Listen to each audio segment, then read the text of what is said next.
Okay, good morning. I'd like to call the Physician Assistant Board meeting to order. We are in Sacramento. It is October 30th. First thing we're due is call the roll. Julie? Charles Alexander, Present. Jennifer Carlquist, here. Sonia Early, Here. Javier Escobar Acosta, Here. Jed Grant, Here. Catherine Hazelton, Here. Xavier Martinez, Present. Robert Sachs, Here. Mary Valencia. Here. Okay, we have a quorum. Thank you, everybody, for coming. I'd like to tell you that this meeting will be as exciting as last night's baseball game, but it won't be. Next item on the agenda is to approve the August minutes. Do I have a motion to approve? I'd like to make a motion to approve the minutes from August 1st, August 11th. Second. Okay.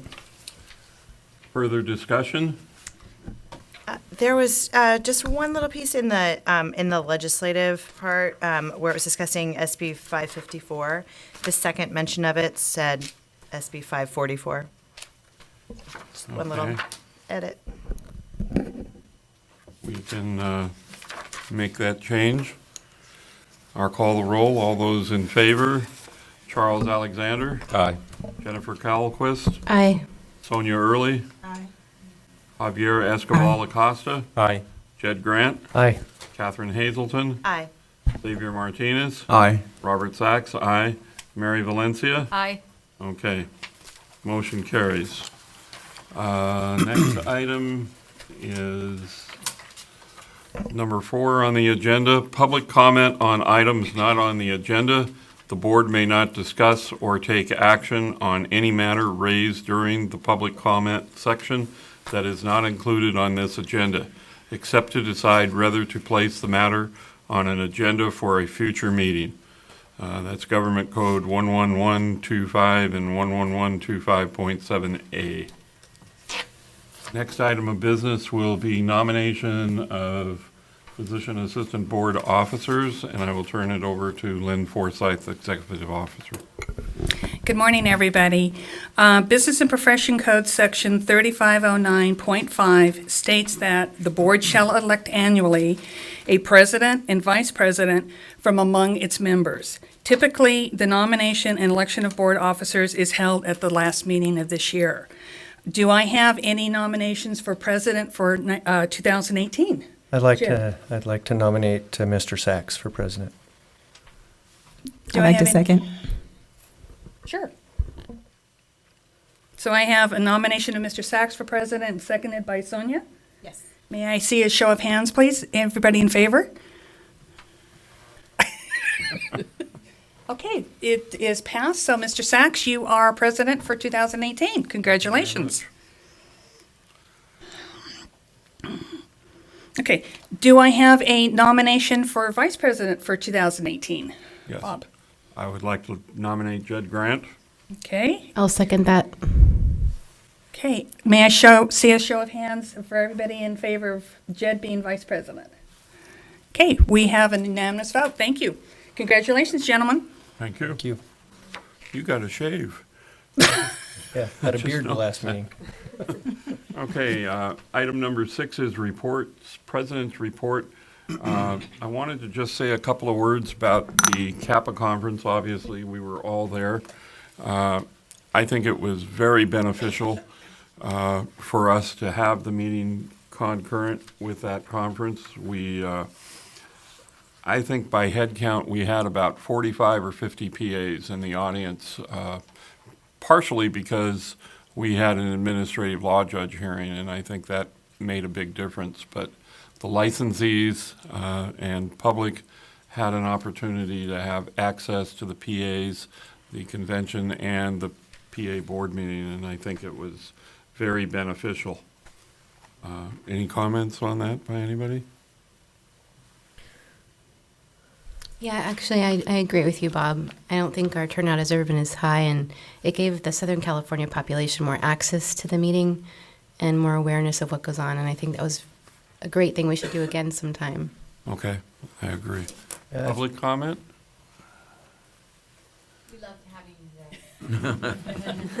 Thank you.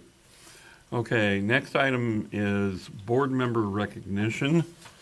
And this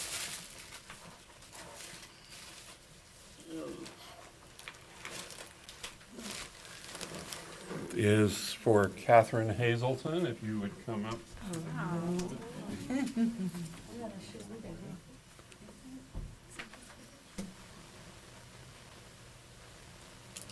like to read this to you. Catherine Hazelton, in appreciation of your years of dedicated service to the consumers of California, presented by the Physician Assistant Board, October 30th, 2017.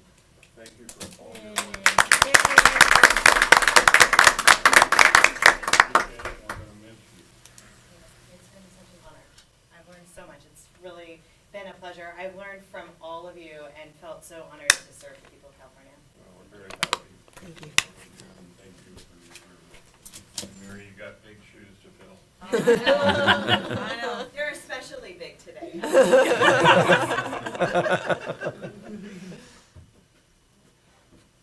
And now one extra thing, which is not on the agenda. I gotta break the rules once in a while, right? So last Wednesday, somebody in this audience by the name of Rosanna became an American citizen. And that is a major accomplishment, so I'd like you to step forward because I'm going to present you with an American flag which flew over the battleship Missouri at 10:31 a.m. on June 4th, 1999 in Pearl Harbor.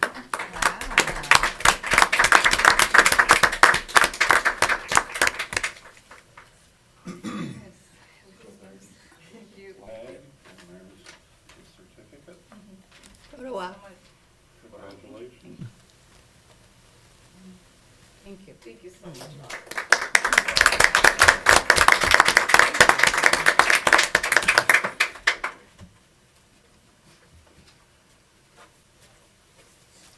I forgot the pen.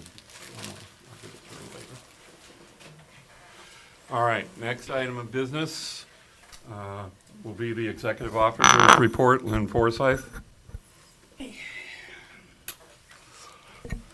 Okay, currently, this building is in a soft lease as far as our occupation here.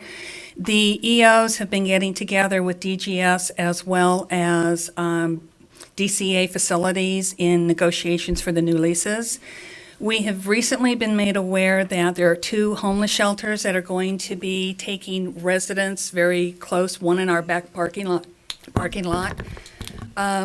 We are possibly going to be looking at moving. It depends on if the new leaser decides to do the safety upgrades that we're looking for.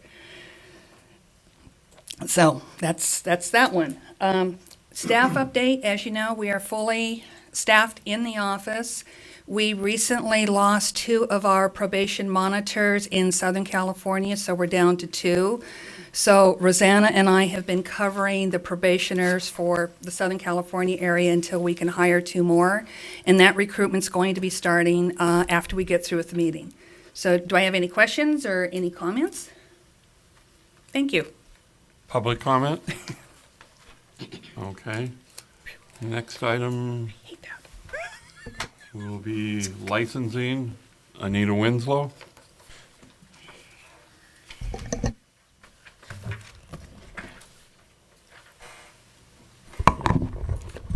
Good morning.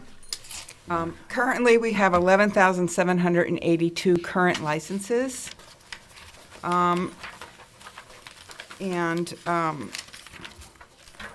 my- I'm sorry. We processed during the last quarter from July to October, we processed 345 new applications and 1,116 renewals.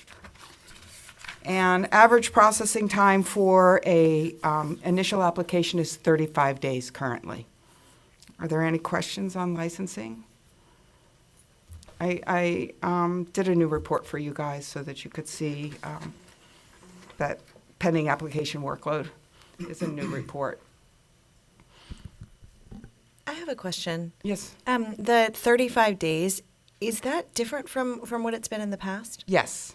Can you describe why? What happened is that we had a couple of new classes come in, and they were told that it takes 3 to 6 months to get licensed.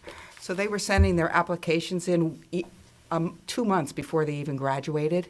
So once it comes to our office, it gets put in the system, that starts the clock. So we'd have to wait 60 days for them to graduate, and then another 3 weeks for them to take their PANCE scores and have that released. So it kind of skewed our numbers a little bit for this quarter. Got it. But it's typically about 2 to 3 weeks to process. Is that right? It's normally about 30 days when you Okay. average everything in. Okay. Okay, and applications that are, have history are averaging less. They're averaging about 54 days instead of the 60 to 90. So some of those get thrown into, they start out in the initial application phase, and until they get transferred to my name, it'll also increase those numbers for initial applications, because those take a little bit longer as well. Okay. Two questions. The first one is, have you done outreach to the PA programs in California to help them understand that starting your application before you graduate or take your boards is not going to speed things up? No, sir, we have not. Might consider sending them a letter to let them know, because that's probably where the applicants are getting their information. Okay. So that way they'll have I'll good take care of information to that. work with.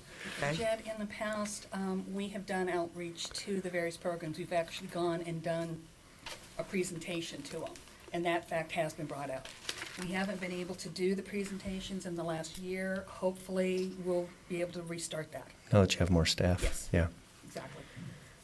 My other question is, can you tell us the difference between, on the report that you printed, which has a nice graphic, what the difference is between desk age and application age? I was prepared for that. All right. Desk age is the number of days an application has been assigned to a current staff member. And the application age is the number of days the application has actually been in the system. Okay. Thank you. Any other questions? Okay, public comment? Okay, next item will be diversion program. Currently, as of October 1st of this year, we have 2 voluntary referrals, 14 board referrals, and a total of 16 participants.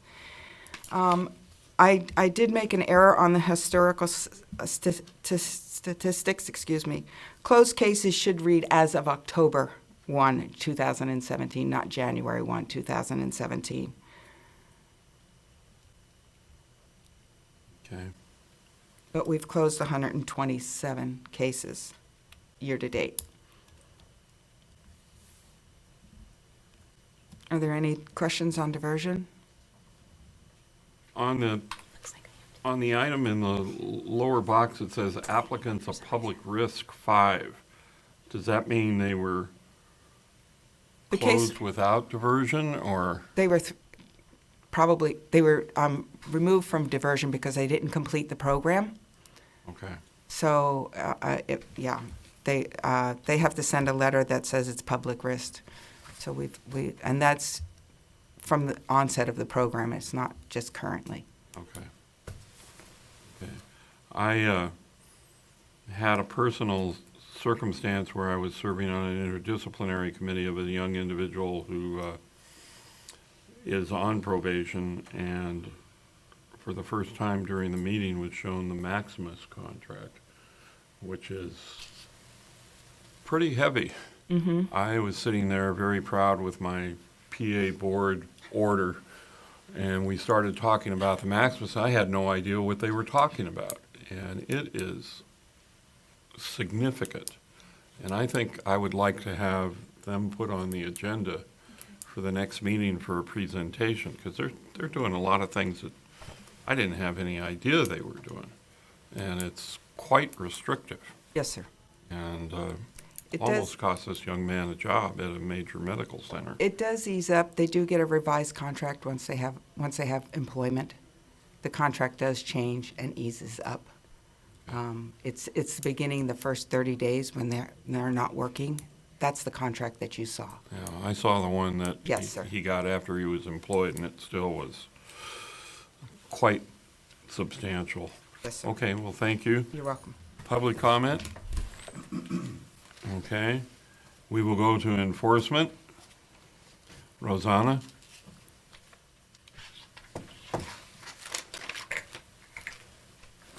Good morning. From July 1st, 2017 to September 30th, 2017, we received 89 complaints. We closed 0 without referral for investigation. There were 90 referred for investigation and there are 10 pending. We initiated 6 cases to the Attorney General's office. 41 cases are still pending at the Attorney General's office. We have 53 current probationers active, and we have 7 that are tolling. We did not issue any suspensions, which is cease practice order, interim suspension order, PC 23, or automatic suspension order. There were 4 accusations filed, 0 accusations withdrawn or dismissed. We issued 1 statement of issues. There were 0 statement of issues withdrawn or dismissed, 0 accusations and/or petition to revoke probation filed, or 0 petition to compel a physical or psychiatric examination. Administrative outcomes, final order, there were 0 license applications that were denied. There were 3 licensees that were placed on probation. We issued 1 public letter of reprimand. There were 0 revocations. There were 2 surrenders. There were 2 probationary licenses that were issued. There were 0 petition for reinstatement denied, 0 petition for reinstatement granted, 0 petition for termination of probation denied, 0 petition for termination of probation granted, and there were no other final orders. Citations and fines, we have 2 pending from previous quarter. We have $500 fines due from previous quarter. We issued 5 citations. 3 were closed, 0 were withdrawn, 0 was sent to AG's office for non-compliance. There's still 4 pending. Initial fines that were issued was $1,450. Fines received was $600, and we're still pending $1,350 worth of fines. Any questions? What's the aging on the fines due? Is it just 2 quarters, or is it more than? We had some that were from the previous fiscal year, that sometimes what they do, if they don't pay their fines, we make their their licenses inactive. We're still working on the whole procedure to go about doing that. So we don't have if Lynn wants to speak on that. Site and fines sort of were pushed to one side not too long ago. So Rosanna has done a phenomenal job on getting things back up to date. She had other priorities, obviously, so site and fines aren't a priority. If they're not paid, they get turned over to franchise tax, and we receive the money that way. Normally, we try to give them a 30-day mark in the letter that they either have to respond to us and pay the fine, and then we move forward with it. So once it gets over to the franchise tax board, that's when they start charging interest and penalties, right? Yes. Okay. Just to explain that, it's called the Tax Intercept Program. And what happens is if that person gets a refund, we intercept the refund. And so that's how you get your fine paid. Okay. So just to understand how that program works. Excuse me.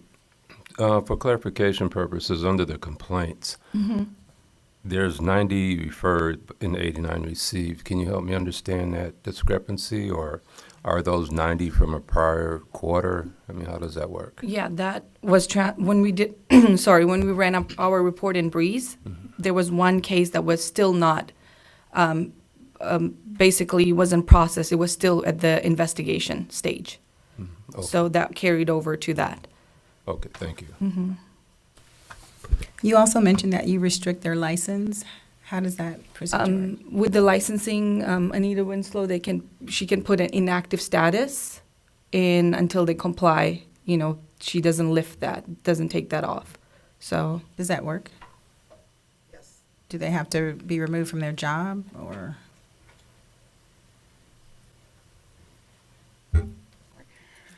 The only people we've been putting in inactive status are people who have not been complying with their CME audit.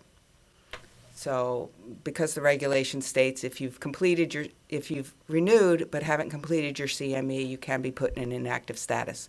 So those that have not complied with the CME audit, meaning that they're short hours, have been put in an inactive status and notified. We normally have them cleared up within a week to two, because they are told they have to cease and desist work. And they're very adamant about wanting to go back to work, so they tend to get the CMEs into us. And as soon as the day I receive them, the minute I receive them, I turn them back to active status. Okay.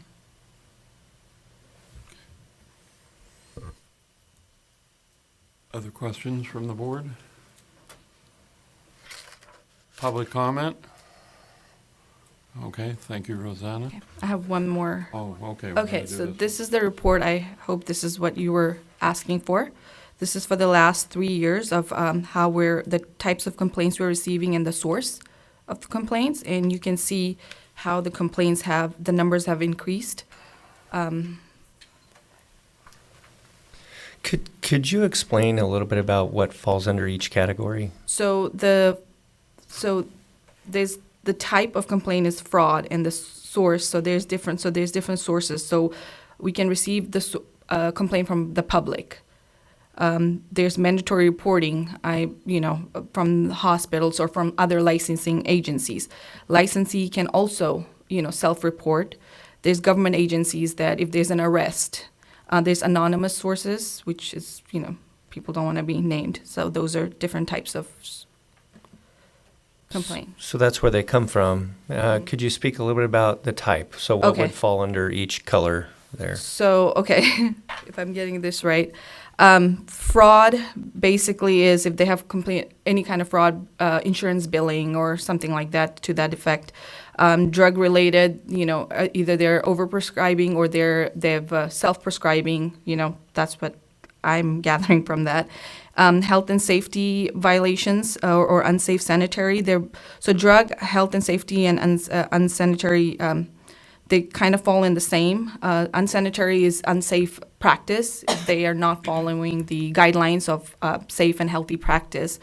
And then non-jurisdictional, some of them, they do not fall under our, it's out of the, I don't know if I'm explaining this correctly. It's like when inmates from prisons Right. send in complaints, we have no jurisdiction. Mhm. Oh, So okay. that's what that would be. Okay. Yeah, and then there's gross negligence, incompetence, and then there's personals, or substance abuse. There's some of the PAs have substance abuse issues. There's criminal, just like they have arrests and all that. Unprofessional conduct, there's sexual misconduct, and we normally take action based on other state actions. So by law, we have to also take the same kind of action. If our license is revoked, we normally go for the same kind of outcome. And then there's our unlicensed practice. I can get more information on all the source codes to you guys in an email that kind of outlines everything and breaks it down. Yes, I had a question. I know you're just started working on this, Yeah. so I understand that, but maybe you could look at why do we see such a large increase in health and safety from 2014 to 2015 from 11 to 48, and also on gross negligence from 164 to 250. Right. That's- So that was the reason I think Bob was requesting this report, just to see the numbers and, if this is what you guys actually want, then we can work more on it Okay, and try that's to fine. break it down. So, And as you know, we're getting more and more licensees, so that's another reason you're seeing the increase in some of these numbers. Okay. We're a little over 11,000 right now, so obviously the more we get licensed, the more complaints we're going to receive, and that's another reason. Okay, thank you. I think if I understand correctly, you said health and safety section is the one that covers prescribing issues over, Yes. under. So I think that might be, that's public health crisis right now, so that Right. might be why there's so many more in that category. Okay, thank you. This is very helpful. Thank you for doing okay. this. But like I said, there's so much work to be done on this. This is just the first. If you guys agree with this, we can do more. I think it's helpful for us to identify trends in terms of public safety and what is happening with our licensees and the public side. It's very helpful. Thank you for doing And it. I would like to thank Dave Rustwinkle from the medical board who helped me put this together, so. Okay, excellent. I think it's a great start. I mean, this is something we've been squeaking about ever since we went to Breeze. Now we finally have some numbers. I don't know if it's even possible, but I would love to know on health and safety and gross negligence, if there is any way we could extrapolate how many years they are out of PA school. Okay. I don't even know if you have that data, but I mean, we can run it, yeah. Yeah, we have the years that they graduate. Mm-hmm. okay. So if it's available in a report, well, You have oh, I'm sorry. Turning it on. Yes, we'll definitely take a look at it, and if it's available in Breeze, then we'll get a report done. Perhaps you could look at the years that they've been licensed. So take the year they were issued the license, perhaps, and That use would that work, as too. your, Yeah.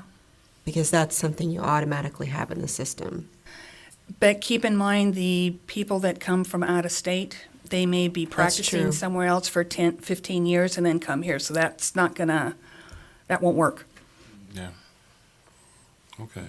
Okay. Well, this is an outstanding report. Thank you. Do we have any public comment? Okay, thank you, Rosanna. Thank you. Okay, we will go to item number 7 on the agenda, which is Department of Consumer Affairs Director's Update. May include updates pertaining to Department Administrative Services, Human Resources, Enforcement, Information Technology, Communications and Outreach, as well as legislative, regulatory, and policy matters. Shelley, are you going to do it, or is Chris going to do it when he gets here this afternoon? Okay, that'll be this afternoon after lunch. Okay, we will defer it then. Next item is item number 8, approval of the passing score for the 2018 PA initial examination and the 2018 dates and locations of the PA initial examination.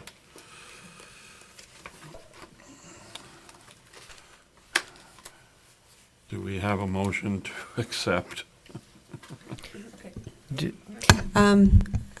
If I could suggest 2 separate motions. Okay. The first one would be for the passing score, and if you look at agenda item 8, the second page, the motion to approve the passing score for the physician assistant initial licensing exam for year 2018 as established by the National Commission on Certification of Physician Assistants. So that would be your first motion, to approve the score as established by the National Commission on Certification of Physician Assistants. So moved. Second, I second. discussion? Public comment? All right, I'll call the roll. Charles Alexander, Aye. Jennifer Callquist, Aye. Sonia Early, Aye. Xavier Escobar Acosta, Aye. Jed Grant, Aye. Catherine Hazelton, Aye. Xavier Martinez, Aye. Robert Sachs, aye. Mary Valencia. Aye. Okay, Okay, the second motion be to approve the dates and locations for the physician assistant initial licensing examination for year 2018 as follows. The exam dates will be given on a year-round basis except for December 17th through the 31st, 2018, and the locations will be at Pearson View Professional Centers. So moved. I second. okay. Further discussion? Public comment? I will call the roll. Charles Alexander, Aye. Jennifer Callquist, Aye. Sonia Early, Aye. Xavier Escobar Acosta, Aye.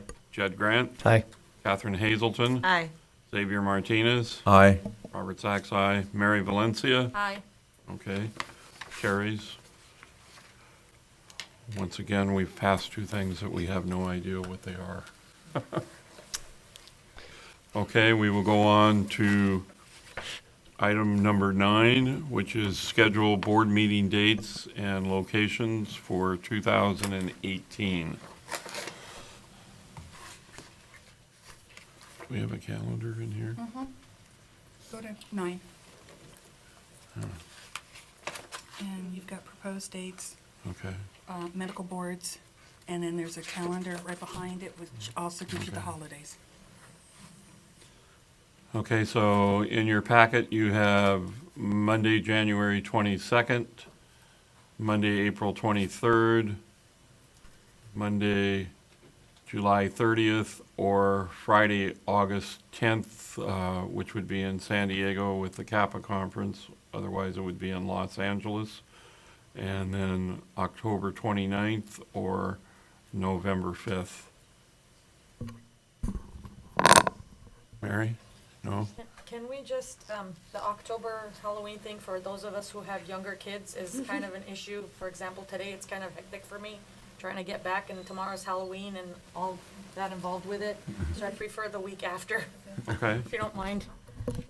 not a problem. We aren't approving anything on Mother's Day or anything like that, are we? Now, there's a calendar, right, the next page is calendar Okay. with all of the holidays listed at the bottom. Okay. And I think Julie pretty much took into account all major days. Okay. I think San Diego worked well, if we could do that Right. again. Yes. Okay. So that would be Friday, August 10th. Is everybody okay with Monday, January 22nd? Is that MLK weekend? Should I take these separately, or?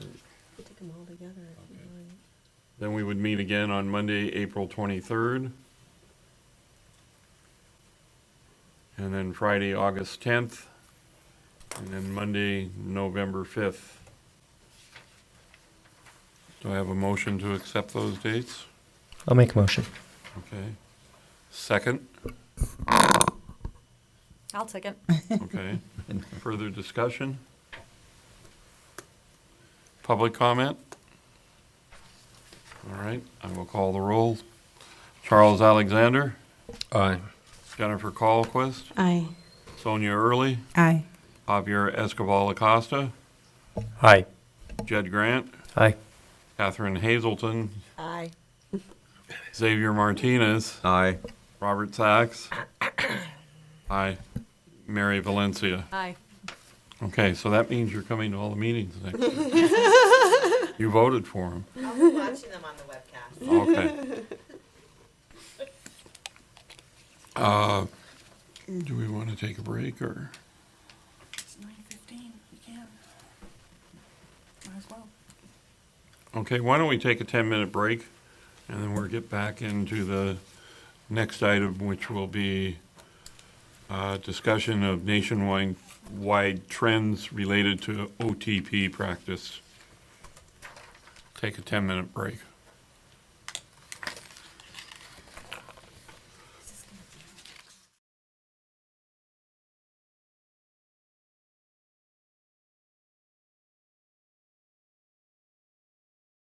Call the PA board meeting back to order.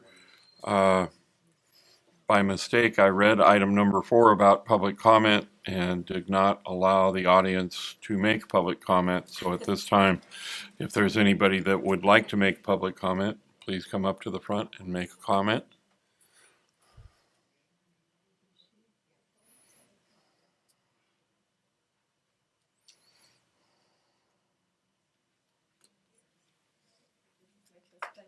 Yes, that's fine. Sorry, I missed my opportunity earlier, and thank you for giving it to me now. This is to ask, can the board look into giving license to practice as a PA to a foreign medical graduate who has passed all USMLE steps, 3 exams, and cannot get a residency for a long time? This has been like 4 years. So can the board look into giving license, because he's qualified, he meets all the requirements that's asked for PA program. or can the, if I apply, can the application be looked at? So We can't talk about this item That's because it's agenda- not on the agenda, but agenda. the board can consider putting it on a future agenda or assigning it to a staff person to respond. if I could just give some context, and it may be clear why it doesn't need to be put on the agenda, because this really isn't anything that would fall under the purview of our board. Okay, well, perhaps offline, but not during this time period. So Okay. maybe if you could wait during the break, we could have someone speak with you about it. Okay, okay, thank That'd you. be great, thank Can we you. get your name too? Well, y- BG Ramakrishnan, Okay, thank you. Thank you. BG. Thank you. Okay, we will go to item number 10, which is discussion regarding nationwide trends relating to optimal team practice of physician assistants. And Jed, I think I'll let you start because you just attended a big meeting. Yeah, I was just at the Physician Assistant Education Association national conference this last week. And all four of the major PA organizations, so the professional organization, the credentialing body for PA programs, the certifying body for PAs, and of course the Education Association, which is a professional association for PA programs, were all there. They talked about right now there's a strong demand for PAs. There's 34,000 job postings for PAs last year and about 7,000 graduates. However, a lot of those job postings are for PA or nurse practitioner, and the AAPAs, basically the background on optimal team practice. Part of this was that because of the administrative requirements that some state laws, including California's, put on PAs, the membership of the professional organization through the House of Delegates voted last summer to create some recommendations for PA practice to help remove some of those administrative barriers to practice. And so their main reasons for doing that was because the practice environment has changed since a lot of the laws regarding PA practice were implemented. The restrictive administrative burdens that are placed that really don't create any additional patient safety, unneeded shared liability, the fact that many times PA's work is hidden because PAs may be billed under a physician identifying number, so the actual work that PAs do may not even be reported or accurately reflected. And some of this has led to lost jobs and reduced access to patients. Reduce access to care for patients. So they had a big sort of a roundtable discussion about this. The professional organization has voted for this. The AAPA has come up with some really good recommendations, and that's what OTP stands for, Optimal Team Practice. There's four main parts of it, but basically, to sum it up, it doesn't really change the relationship between the physician and the PA. It just changes who is determining what the PA is doing in that practice. Rather than having the legislature do it or someone else, it is determined by the PA and the physician that are working together. There are some other things about having an independent PA board at the state level, and being able to see the work that the PA is doing in terms of billing and reimbursement. So that's sort of what optimal team practice is about. There's a sort of a misconception out there that this is independent practice. PAs are not now, nor have they ever been independent. They will always have a relationship with a physician.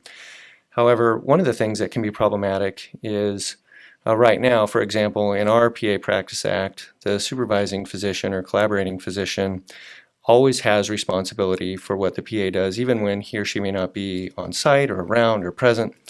And while that worked well in the 1970s, and maybe even the 80s, now many physicians are employees of large corporations. And so the incentive to have a PA and do those kind of things has sort of gone away because there's no monetary incentive for the physician anymore.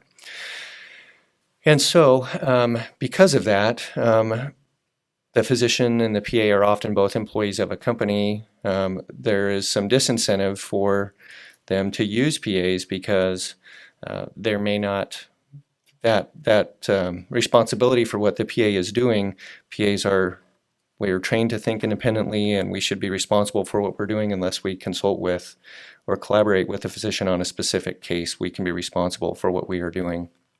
And that what we are responsible for without talking to them is determined by the PA and the physician in that particular practice. And so that's sort of the basics of what OTP is about, is modernizing the PA Practice Act state by state to reflect the optimal practice for PAs and to appropriately relieve physicians of unneeded responsibility and restrictive documentation requirements regarding supervision. For example, right now we have a chart co-signature requirement. I doubt seriously that the physician is reading every line of every chart that I write when they co-sign what I'm doing. And the reason is because they know if there's anything to be concerned about, I'm going to talk to them and we're going to consult about the case in real time as it's happening. And so there's a lot of things that are sort of holdovers in our PA Practice Act that we could remove because they're unneeded barriers to practice. And that's what OTP is about, state by state. And there's a whole map on the AAPA website, and I'm probably not doing a great job of explaining it, but there was a lot of conversation about it, a lot of conversation about the impact that these changes may have on PA education and training moving forward into the future, and on accreditation of PA programs and certification of PAs, and the impact that these changes may have. And so right now, the PA Education Association has started a study which they will report back on next October on what outcomes that they think these changes in laws will have on the need to train. One of the things that they talked about is possibly the push towards a doctoral degree, as has happened with physical therapists, occupational therapists, nurse practitioners, and many other things like that.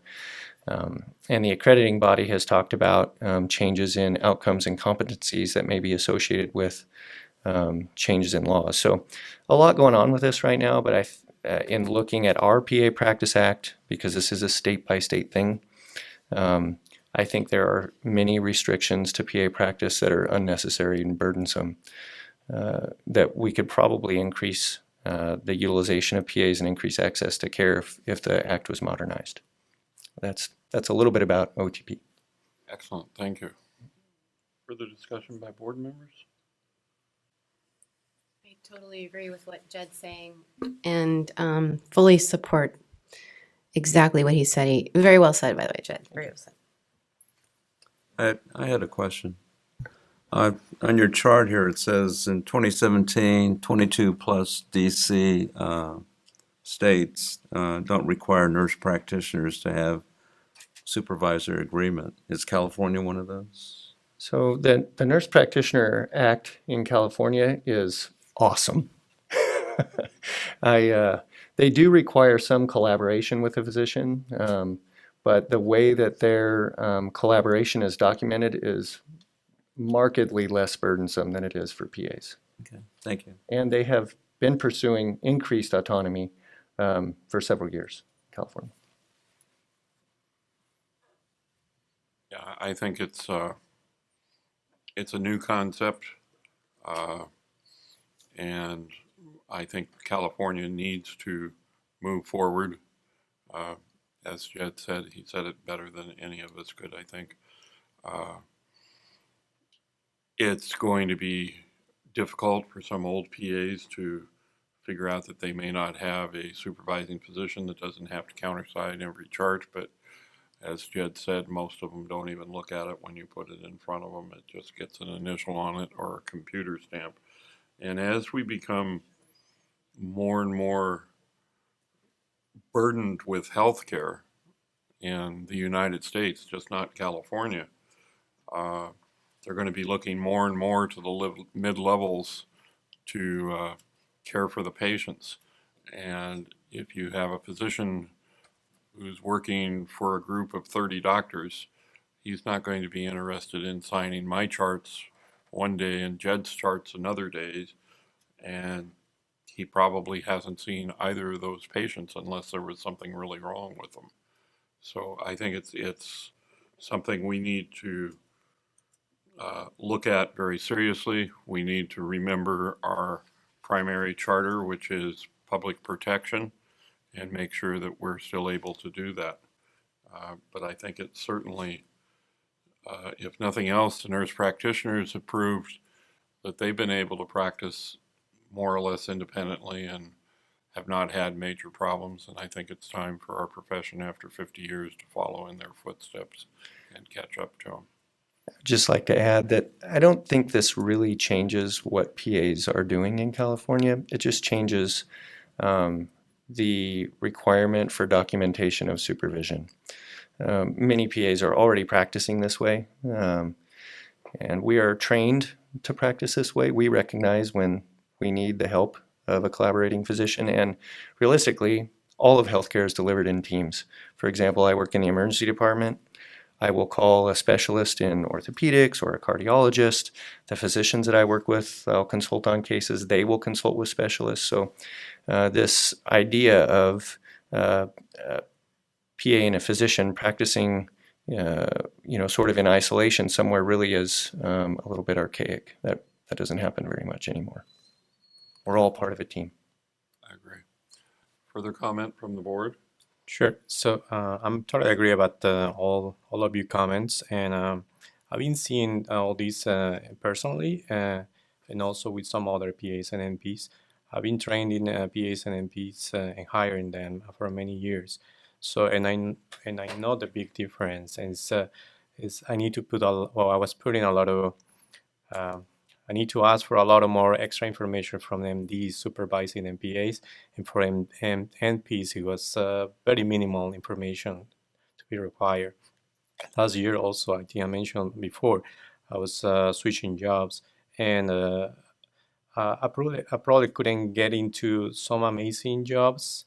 It's just I couldn't get it in just because the MDs, they didn't want to supervise a PA.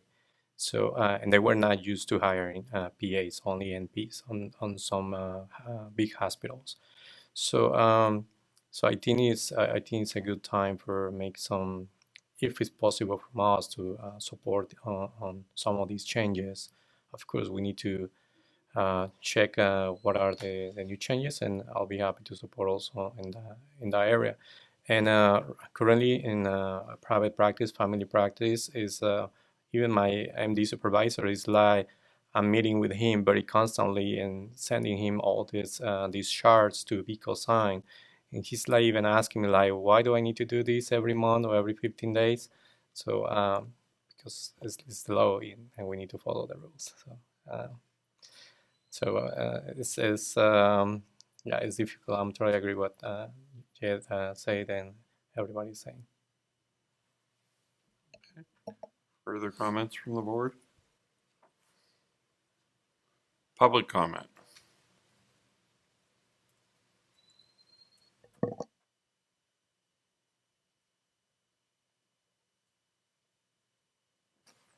Good morning. Teresa Anderson on behalf of CAPA. I really want to concur with what Mr. Grant said. We definitely need to see some changes in the PA Practice Act. Couple things that you said I really want to comment on is the idea that PA services are hidden, and they really are. There's not a really good way to collect information on the contributions that PAs make to the healthcare industry landscape, everything related. So that's a really important piece of it, along with everything else. But the CAPA board has also voted to look at exploring what OTP looks like and means in California. So we look forward to future discussions. I have a question. How long do you think that will take? What part? The OTP in general, like what will it take to get it passed or to get the laws changed? What are we looking at in terms of time frame or voting or? So I think that's part of what we're looking at as a board is kind of exploring that. So we'll be reaching out to stakeholders and looking at, where we can all come together on it. A big part of what Mr. Grant said also has to do with the nurse practitioners, and we know that we need to create at least parity in the profession, and things around the administrative processes. And one of the things you said about the Practice Act, their requirement is that they have to work with a physician when they're furnishing. So, there's a lot of differences in terms of what the administrative burdens look like there versus for PA. So, that's a really hard question. I can't really answer it because we have to really sit down and look at what each of those are and what needs to be done and who we need to work with to change those. So, it is going to be a process. I don't know how long. Okay. Well, I just think that we're all in agreement. And so at this point, I'm just wondering, will it take months, years, or, so thanks. Hopefully not years. Thank you. All right, thanks. Okay, any further comments? I'd just like to interject, Lynn and I have discussed this a little bit, and part of OTP is having an independent board. We're pretty close there, but we still are attached to the medical board. We use a lot of shared services from the medical board. Anything that requires a supervisory change in a regulation has to go to the medical board. We would have to get them to buy in to not doing that anymore. But I think there is some real issues as far as personnel and building space. Would you like to comment on that? Turn your microphone on. Facilities has already told me that we have outgrown our office. We need additional space, and that's one of the issues we'll be looking at. If we become independent of the medical board, Bob just said it, we have a lot of shared services between our complaint unit, between the discipline unit, OIS. They handle all of that for us. If we become independent, it's going to mean we're going to have to take on those services ourselves, which is going to mean increasing staff, increasing office space. Some of it, I don't know if we can even take over on our own, which would be the IT part of it. So it would depend a lot on if medical board moves out of here, if we move out, that would be another determining factor as well for us. Okay. Thank you. Can I just ask a quick question? Yes. So are you talking about just the physical space or just separation altogether? Or can we just move to another physical space together and still share those services? We can definitely, if medical board moves, we would definitely be moving with them because of the fact of all the services they do for us. If we become independent and we take on our own responsibilities, such as complaints or discipline, then we could be in a different building somewhere. There's a lot of options. Okay. Thanks. So one of the reasons I brought this up was if in the future we had to take over all of those responsibilities, our $350 biannually license fee is not going to cover that. So one of the things that we would have to be looking at in the future is going to the legislature to request a fee increase. And they're not one to do that easily. This might be something for a future agenda item for discussion. Okay, well, it pertains to this. So anyway, I think that's something to keep in the back of our head because it's going to be a year or two to get an increase in fees. And any additional public comment? Okay, we will keep this on the agenda for every meeting. Next item is item number 10. Oh, I'm sorry. It's time certain 10 a.m. for a petition hearing. The petitioner declined to appear today, so that hearing is canceled. Appropriate notifications were made to the petitioner and administrative law judge and also the court reporter. So we will not be having the hearing at 10 o'clock. Let's go to closed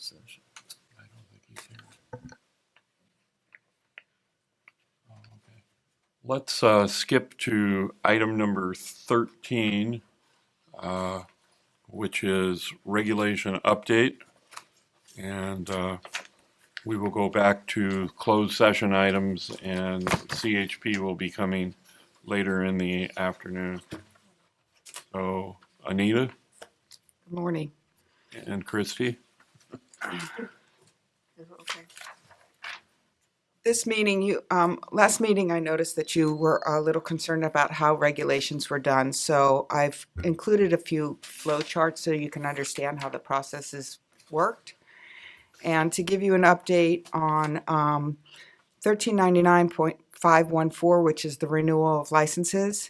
Right now, if you look at your flow chart for DCA basic rulemaking review process, that is in that one is in budget review, so that's about the fourth spot down on the flow chart to the right.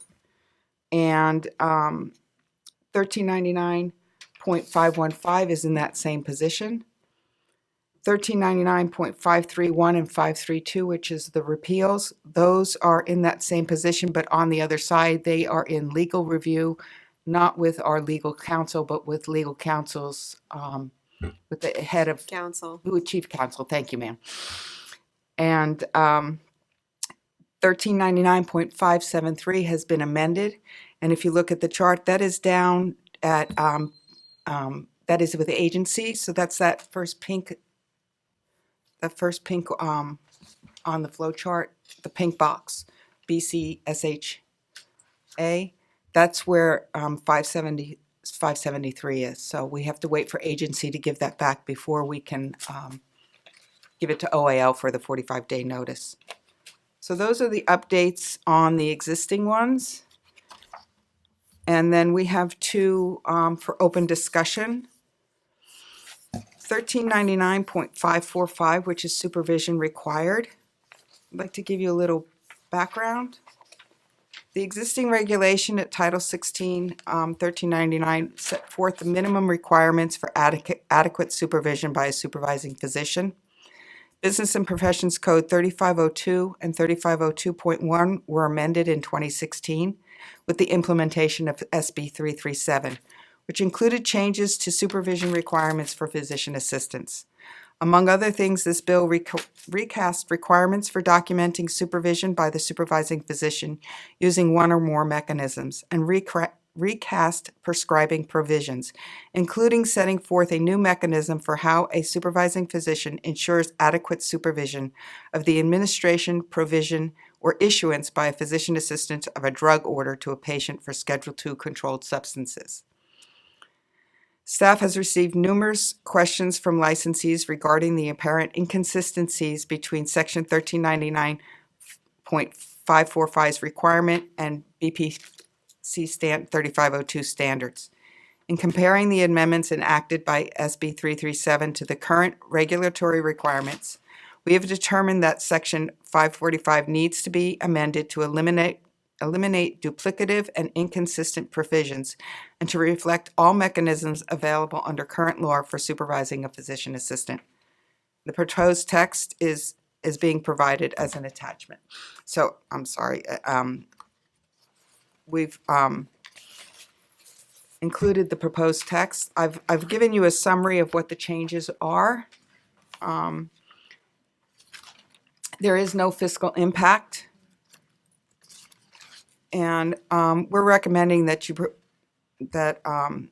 approve the proposed language and have us start the rulemaking process. So are there any questions on or changes that you'd like to see on the proposed language?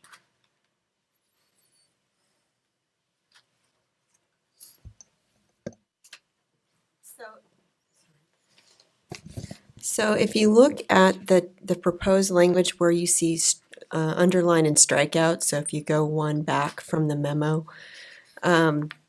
if you look at mainly changes, looks like subdivision E of 545, what the staff is suggesting is that we want to make sure that the amendments for SB 337 are reflected in the regulation. The regulation is an older regulation, so the proposal is to conform the regulation to the changes in SB 337, and that includes striking language in subdivision E that's duplicative of what's in 3502, and making sure that it refers back to the other mechanisms that are now available for supervision. And in addition, we're putting in language that describes the mechanism in 3502.1 for administration of Schedule II controlled substances. So do you have any questions about those changes, or would you like propose any amendments to the changes? Board comment? Did you write these?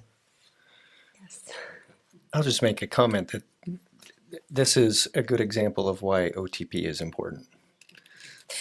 Right. I mean, this is certainly, in my view, a step towards how restrictions can be eased, but it wouldn't go to the direction that you're talking about. Right. But what we're trying to do with this regulation proposal is at least get the regulation current with the statute. The statute was amended, was it 2 years ago? Or Yes. Okay. And so what has happened is people will call up and they say, am I supposed to comply with the supervision requirements in section 545 or in 3502? Because they're not speaking to the same thing. And parts of 545 are in 3502, but there's more in 3502 that's not covered. And so I think what these proposed changes would do would be to harmonize and make sure that this regulation's consistent with the changes to made by SB 337. And also to make sure we capture the supervision options for someone who's been delegated authority to prescribe Schedule II controlled substances. Because that was not actually in the Ever. regulation when it should have been. So I think the goal is to make it easier for people to understand what their supervision requirements are. And so if they look up the regulation, they'll be directed back to the statute so they know that there's more than just one or two options for supervision. There's like 4 or 5. 3. Well, I mean, Yeah. you have this counter signature requirement, which I don't know how many people still do, but it is an option. So if you look at E2A, that's going to stay there, and E2B are going to stay because those are options. I don't know how frequently they're used, but those are options. And then subdivision C would refer you back to the 3 options that were made available through SB 337. And then the last option is sort of a catch-all. So there's 6 options. Yeah, so there's a catch-all in subdivision D where other options could be approved on a case-by-case basis. So that might meet some of your concerns that you were talking about, that there's still that flexibility for other mechanisms for supervision besides what's in the statute and what's currently in regulation. And then E1 is just clarification that if you're going to delegate authority to a PA to prescribe Schedule II controlled substances, then there's 2 mechanisms in 3502.1. One is in subdivision E, right? Yes. Of the statute, and it's that that they review, countersign, and date within 7 days. And then the other one is, I believe, a course, successful completion of an education course. Course allows them to reduce to 20% of the charts within those 7 days. Yes. If they have the educational course. Correct. Thank you, Anita. I You're appreciate that. So I hope that clarifies. We were trying to, with providing the memo, give you some background to understand what the rationale was for the proposed changes. And then if you would like anything changed in terms of the language, if you think it could be clearer, we're certainly open to suggestions for that. I have a question and a comment. Sure. First, the question, one, in looking at, I want to get the code here right, 545, C, no, 2C, E2. that any mechanism authorized by section 3502 of the code. Yes.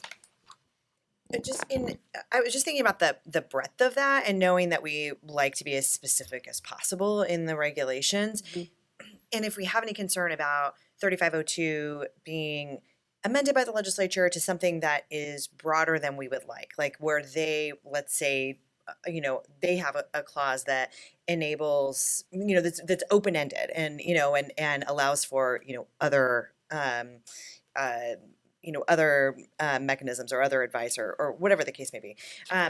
Is this too loose for us? I don't think so. The reason why we're doing it this way is because regulations are not supposed to duplicate what's already in statute. What they're simply the purpose of a regulation is to make a law more specific and clear. And right now, the statute's pretty self-executing when it comes to the 3 mechanisms. They're pretty specific. So there's nothing the regulation could really add to it except to clarify that besides the ones that are listed here in regulation, there are still 3 others that you can use. And so what it does is it puts all of your mechanisms in one place so that people have a complete list of all the options for supervision. And that's what the purpose of the regulation is. If the statute became more ambiguous, at that point, we could go back and amend the regulation to make it more specific. Okay. So when it occurs, that would be the rationale for changing the regulation again going forward. But for now, I think it's specific enough that we don't need to worry about that. Okay, great. And just one comment to think about for the future because of my responsibilities with the legislative committee, I pay attention to a lot of attention to the regulation pieces that come through here. But it's often at the back end. It's when we get the agenda and board materials. It might be beneficial moving forward to think about working with the legislative committee on regulations as well, just to talk through different pieces. And Mary, I'm volunteering you for this. But we were working on the preceding code and or the it would I could see some benefit there to working through it in advance. Sure. Can I ask a question also? On 1399.514, initially when we talked about increasing the amount for the renewal of license, was that just because, or what was that because? Okay, that was the reporting threshold for convictions. So if there was a conviction, if they got arrested for a DUI, let's say, right now what was happening is we were getting erroneous reports of people getting tickets that exceed $300, between the $300 and $500 mark, and they were having to report that as a conviction to us. Gotcha. So we're trying to alleviate some of that by raising the threshold of $500, which would still include drug-related convictions. Okay, thank you. So any other questions about the proposed text for 545 that you might have? If not, we're asking for motion option number 1, which is on page 2 of the memo that staff have provided. I'll make the motion. Do you want me to read it? If you want, it's up to you. Or you could just say, I move option number 1. I move option number 1. Okay. Do I have a second?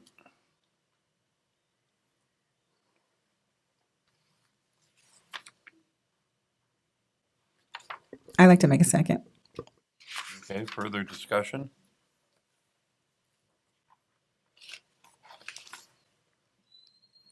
Public comment?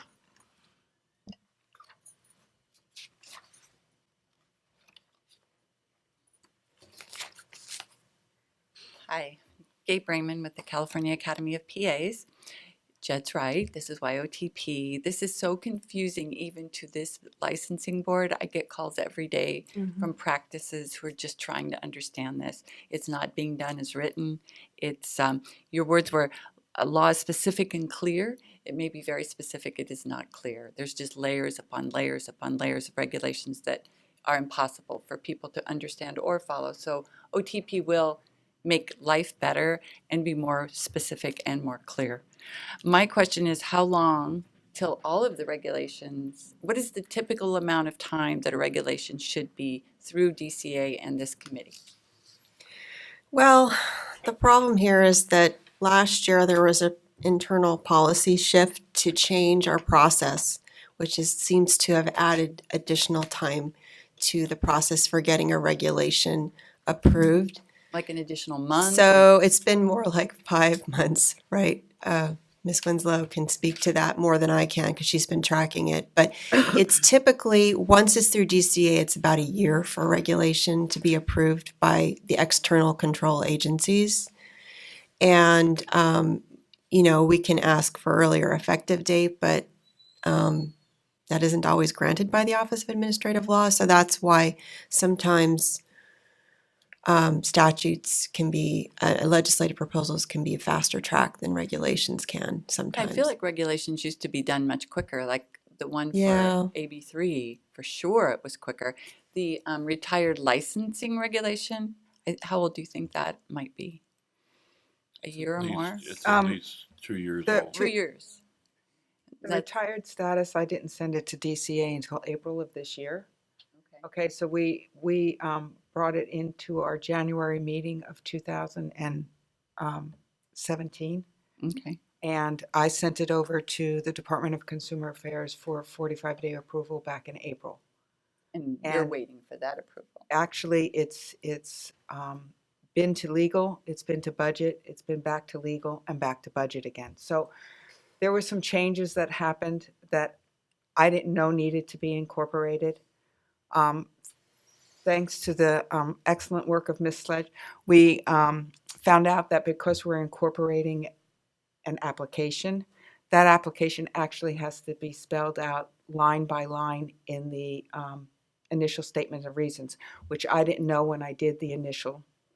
And when Christy came on board, she noticed that it was left out and very graciously corrected that for me. So it had to go back to budgets a second time. So that's why something like that has, with her expertise, it was caught at this level instead of being caught at the OAL level. So it's taken a little bit more time to get that completed. And are the other regulations, there's like a long list, are those all in process too? Yes. The only ones that haven't been sent to DCA are the two that we're discussing today. Everything else has been sent to DCA to get approval to submit to OAL for the 45-day. Thank you. So, I mean, we could put potentially like a short little training module on the next agenda if the board president, vice president think it's a good idea. But maybe just so you can kind of like raise the cloak of confusion potentially about how regulations are reviewed and why it takes so long for the regulations to get approved. It's mainly because we have to go through so many external control agencies to get a regulation approved. Okay. Do you have my question to you is just on this proposal.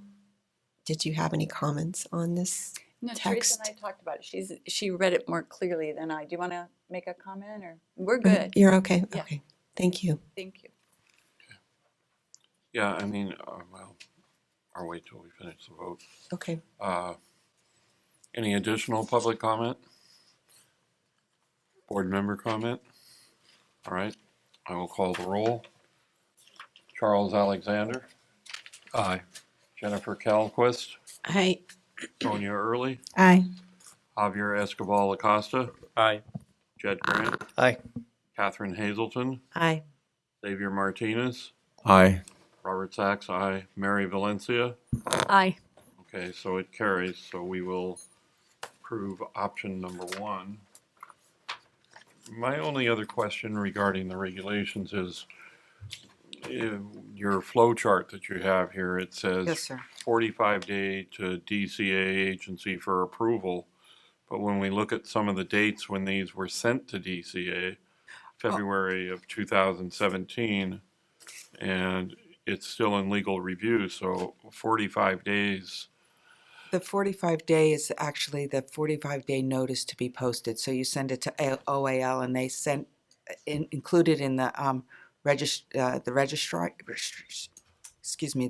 the registration, and it gets published for 45 days for the public to make comment on it. That's what that 45 day is. Okay, so it's not to get through No, DCA sir. in 45 days. And I can't recall how long DCA originally when they made this policy shift, because in the past, we used to file it and then they would approve it on the back end. Right. Now they're approving it for filing, and that's what's taking so long to get it filed with OAL, Office of I- Administrative Law. So do you When recall this- how long they When said? this started, I contacted the ledge unit, and they told me that DCA had 30 days and agency had 30 days. So maybe we should change the chart so it says 60-day review for DCA, so the board members have Okay, like a benchmark for how long DCA said they would take to review okay. proposal. And that way we can kind of use that to circle back with DCA and say, hey, you guys promised 60-day review and now we're months past that benchmark, Right. Okay. I can- potentially. Yes, ma'am. I can do that. What do you think? Does that sound good to the board Yes. members? I think that's, will give us a more accurate picture. And then just perhaps maybe on the older ones, maybe the president and I can circle back with my chief counsel to see whether they can give us a firm date on when they're going to be done with their review. Does that work? Okay, Definitely. Because some of them are getting old. right, I get it. And the other thing is, I'm sure some of these are probably going to have to go to the medical board. Do we have any that are? The only that I've already touched base with the medical board, and the only one that they would be required to look at right now is 545, the one that we're just starting. Okay. Anything else, they've already given their blessing on and said that it does not affect them, so they have no recourse with that. That's good. All right, anything else for legislative? We do have another regulation. This is the third time I'm bringing it to the board, and I apologize for that. We've had some, it has to do with the CME audits and sanctions for noncompliance. We've updated the proposed language once again to incorporate the statement that how long the licensee, what happens if the licensee does not respond to the inquiry of the audit, and what happens if they fail to provide adequate or complete compliance. So we've revised it to incorporate those things. The new language, we've made it a little simpler than the first presentation. And so what I'm proposing is to have the board just accept the new language and let me move forward with the rulemaking process.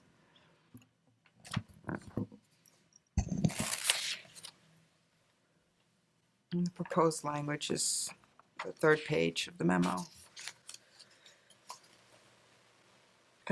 Okay, so just real quickly, so if you look at the underline and strikeout text for 617, what's being proposed to be added to this regulation is that not just that they have to document their compliance, but they have to respond to any inquiry, because what staff have encountered is no response. And there's nothing in your regulation that says they have to respond.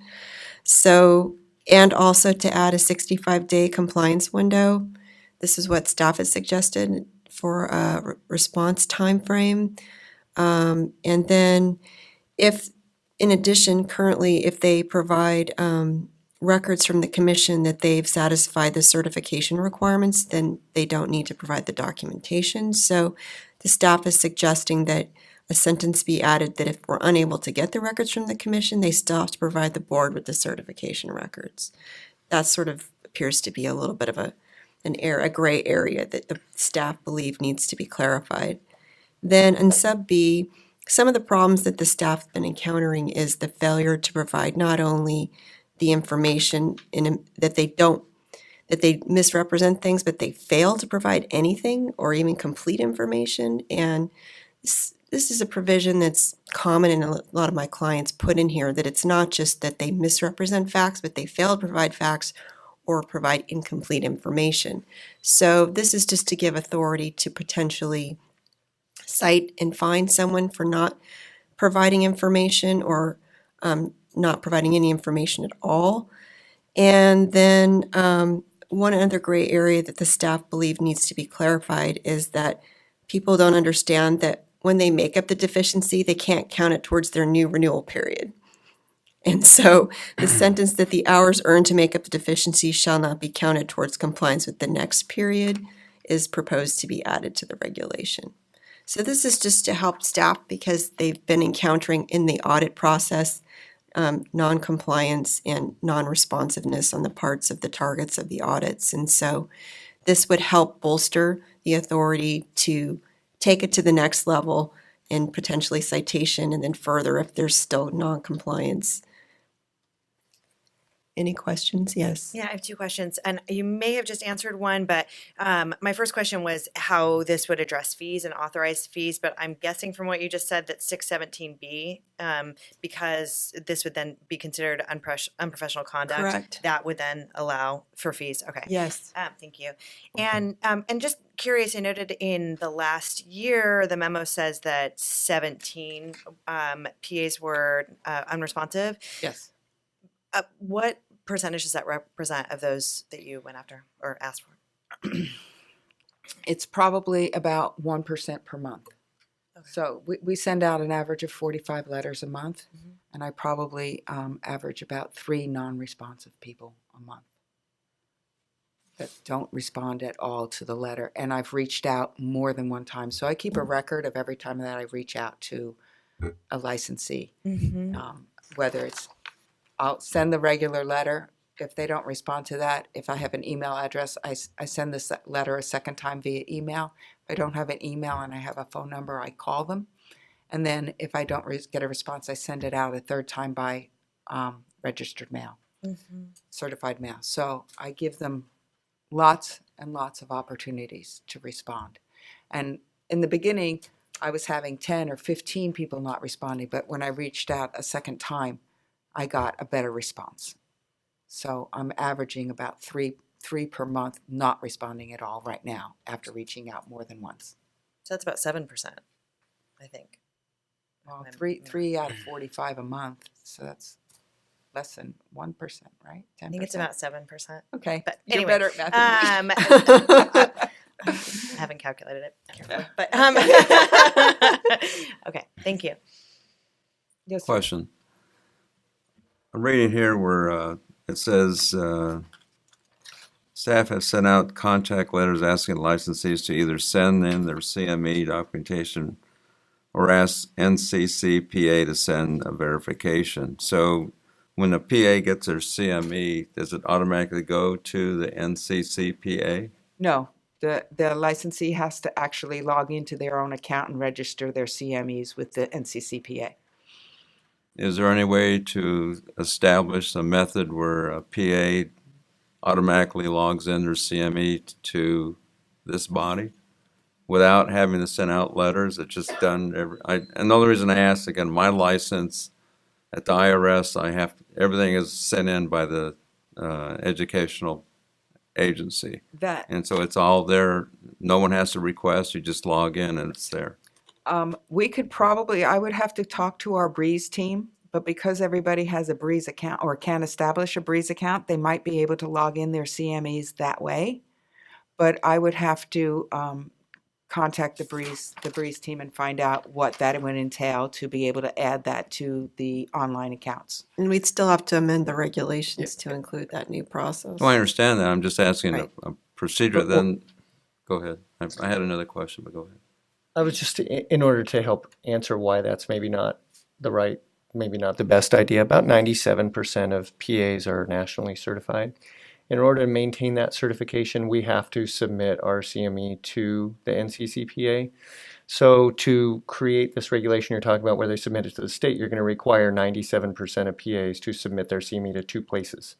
And the Well, then- reason that it doesn't work that way for PAs is because there's a wide variety of places that we could get our CME. None of those places automatically report. They give us documentation, and then we report that documentation to the certifying body.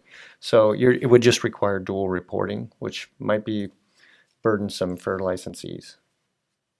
I disagree, because we're looking at somebody sending out letters each month.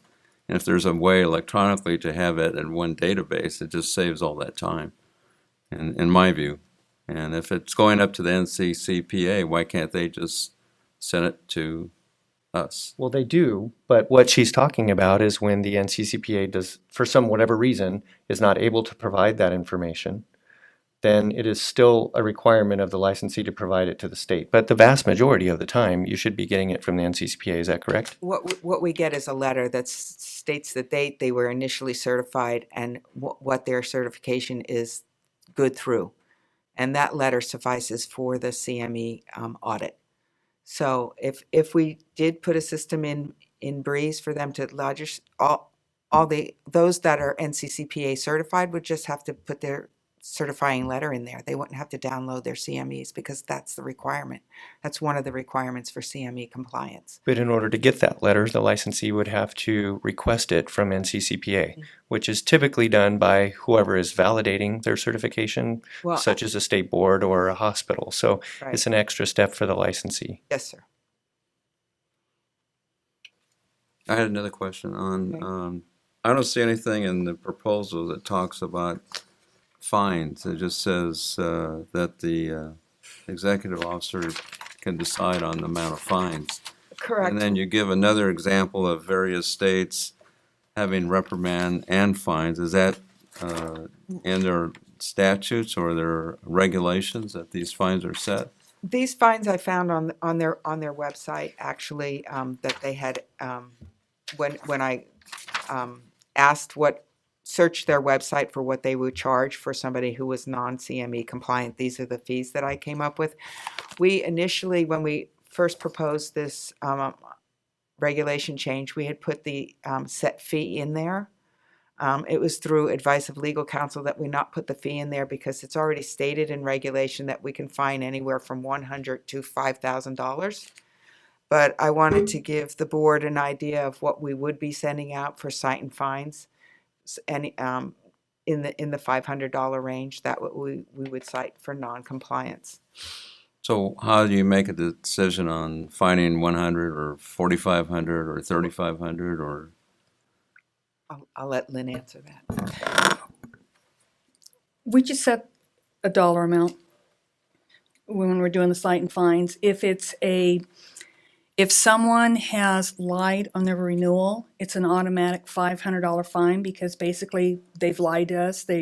They're telling us that they're certified and they're not. So that to us is a more outrageous, I don't want to say error. That's a more outrageous violation. Thank you. Than if it's somebody who just is certified and just mistakenly, check the wrong box. So the fines are really based on it's not related to this particular issue. No, the CME. may I? Yeah. Section 1399.571, existing regulation, allows the executive officer to issue a citation for any violation of statute or regulation. So any violation of this regulation would trigger the authority in 571. Under 571, there are several factors that are used to analyze the fine amount.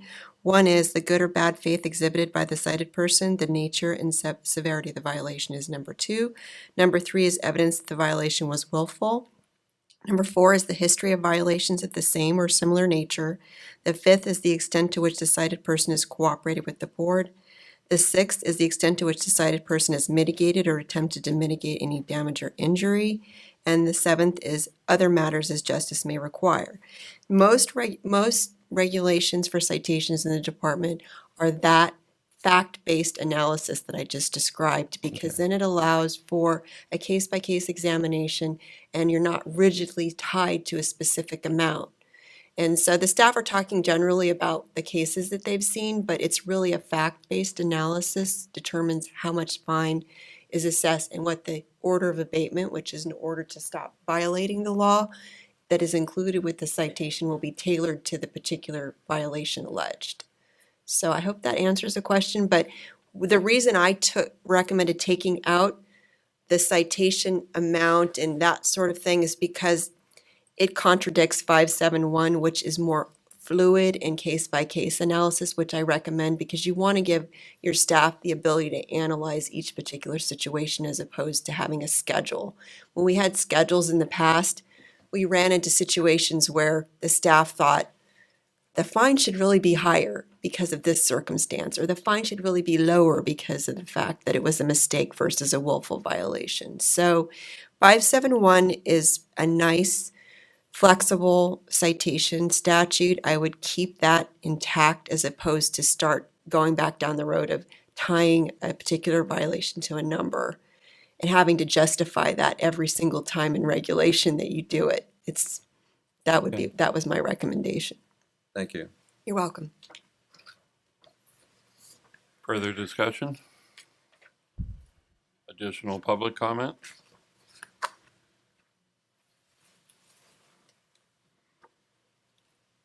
The NCCPA website, if you go look at it, you and I can go look at it now. Any public person, any hospital, any credentialing body can go right now and look up any one of the PAs here and know this moment if they're certified and when that current certification ends. So that is that information out there. They're not reporting it to you except for the initial PANCE passing, but anyone can go look that up that needs or wants to know that in a moment. Okay, thank you. Further discussion? All right, I'll make a motion. thank you. I make a motion for option number 1. Do I have a second? A second. Okay, discussion? Additional public comment? Okay, I'll call the roll. Charles Alexander? Aye. Jennifer Calquist? Aye. Sonia Early? Aye. Javier Escobar Acosta? Aye. Jed Grant? Aye. Catherine Hazelton? Aye. Xavier Martinez? Aye. Robert Sachs, aye. Mary Valencia? Aye. Okay, motion carries. Staff is directed to put option 1 on a paper and send it on its way.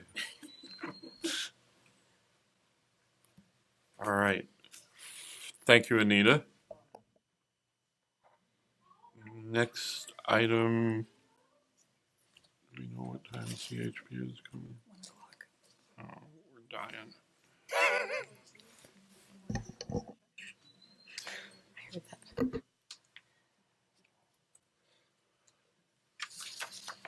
Okay, yes, let's go to item number 14.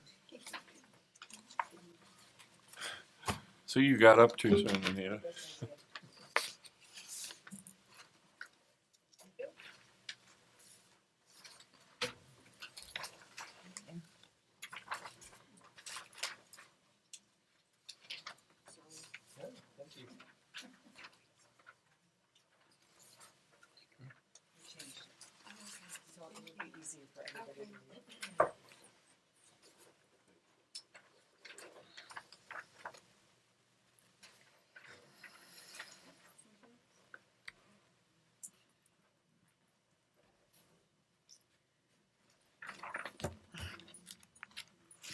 Based on legal counsel's advice, I have revised the cross out and underline for the proposed legislative change.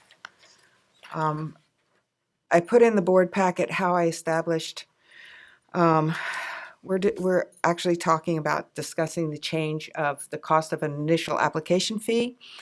It hasn't been changed since the onset of the board. I've selected about 6% of the initial applications coming in to do a desk study. I've given you the background as to what each staff would do when it came to an initial application. gave you the cost breakdown of each staff and how we came up to that cost per hour. And after all of that, I've come to the conclusion that it's $57.20 to process an application, which we're right now charging $25 to do. So and part of that is the amount of applications we now have coming in. With the increase, I did a little research and found out that the ARCPA has added 7 new programs to California and 41 additional programs nationwide. So we've seen between 2014 and the 14-15 fiscal year and the 15-16 fiscal year showed a 6% growth, and between 15-16 and 16-17 we had a 16% growth in applications received. Taking that, we have can increase our yearly revenue by over $37,000 if we increase the amount of our application fee. So my recommendation is to put a proposal together to have legislation change to increase our fee to $57 and maybe increased to not more than $500. Right now we have it as a set amount as not to exceed $25. I'd like to change that to include a range, so that if we do another desk study in a year or two from now and find out that our costs have gone up through the increase of applications received or salary increases, we could change it without going back to legislative change. And we can just do it in regulation change. I have a question. I would agree, especially if we would like to support OTP. And then the second thing is in terms of increasing it to no more than $500, would that be the 300 plus the 500 or just 500 cap? That's a 500 cap, and that's only to process the initial application. That has nothing to do with the renewal application. The Okay. renewal application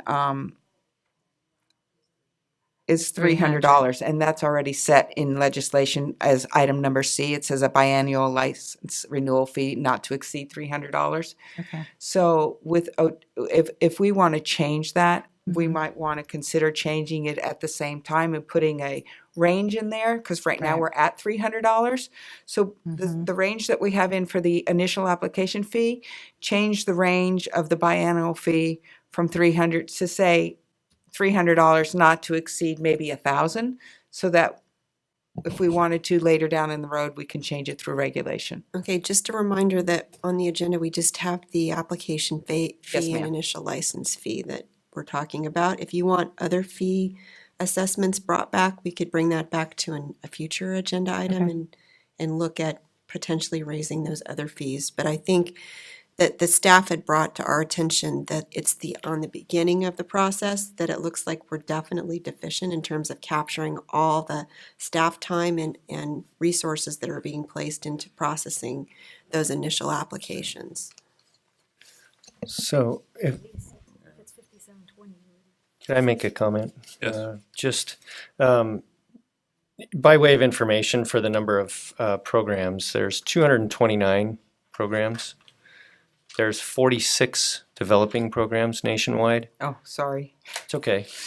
Well, may have been updated since your numbers. Right now in California alone, there are 5 developing programs in addition to the 14 programs we already have. So that puts us somewhere in the next few years of having 19 programs in California. So I would anticipate that your workload is going to get lighter. No. Right. Get So much- that I think supports the need to increase the fees.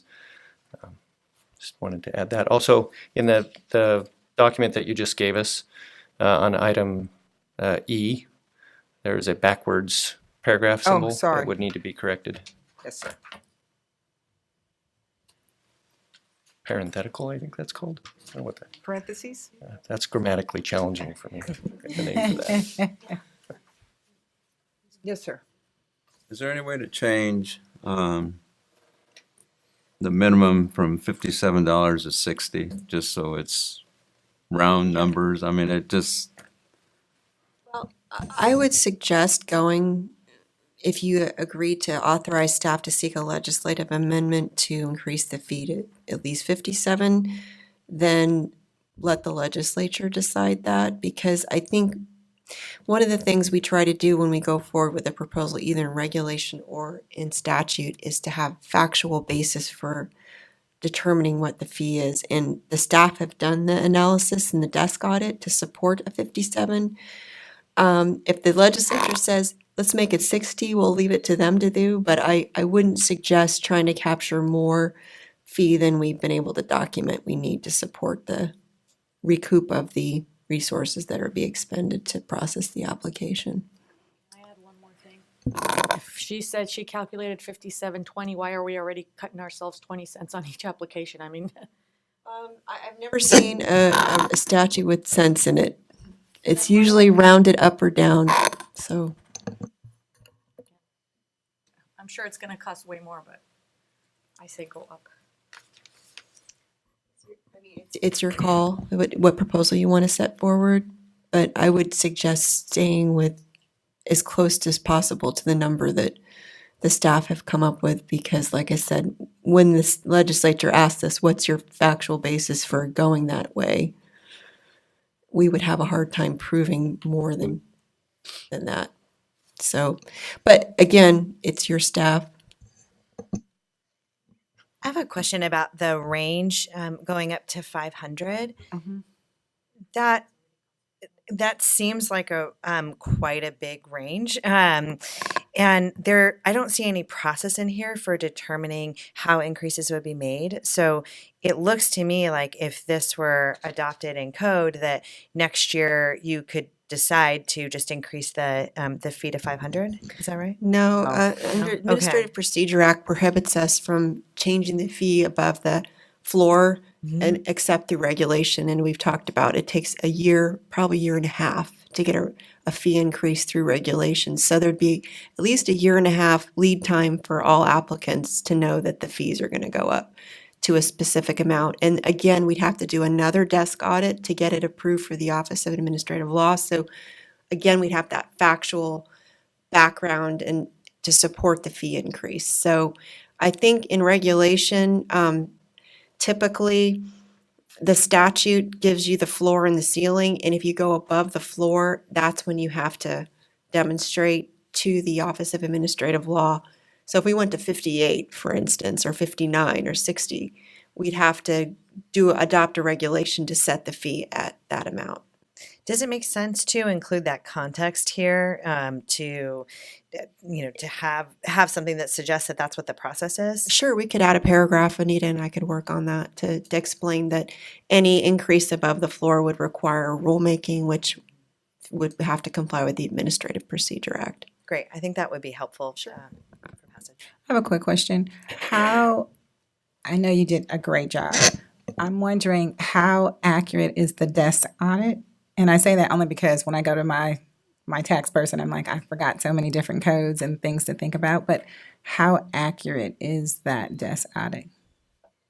What we did was we attached a piece of paper to the applicant's file. Anytime anybody pulled that file, they had to write on that piece of paper how long they had it and what their job title was, so that I feel that it's pretty accurate. Okay. Even when I gave them in to Lynn to review, we chose to have some that had history, so that we'd have a little bit better feel as to how long it takes the executive officer to review them, or as licensing analyst, how long it would take me to review them versus. And then did you do an average? Is that how some Yes. take more, some take less? Yes. Okay. So Okay. that's why I tried to give you a breakdown of how many standard applications we had, how many questionable, meaning, Right. those applications that had history. And then can we take the data that we know that we have X number of programs coming out, and can we project to say this is a more accurate of what we're thinking about in the future? Because I know that's accurate for yesterday or, 2 months ago, but is that did we add in the projections that we're thinking about the new programs, the new bodies, the new, all those things? I based this projection on what I had come up with. Right. which was a couple of months ago when I did this, so Right. things have changed in those 2 months. And Right. if we get the legislation changed and we do the regulation proposal, I would redo the study at that point. Right. So- So now, Christy, my question to you is, when you take this information to that body, do they want yesterday or 2 months ago reports, or can we make the projection based off of the information that, say, Jed gave us? Can we make the projection and say we have 46 programs and we have, 5 coming online, or can we do that, or is that accurate or not? I think I would go with concrete numbers as opposed to a speculative projection of how the application could change or how laws could change because typically the workload is tied to how complicated the application is. And so unless the application's going to dramatically change, I don't know that trying to project how it could change would help. I think we indicate this is what our desk audit of the current application process is telling us.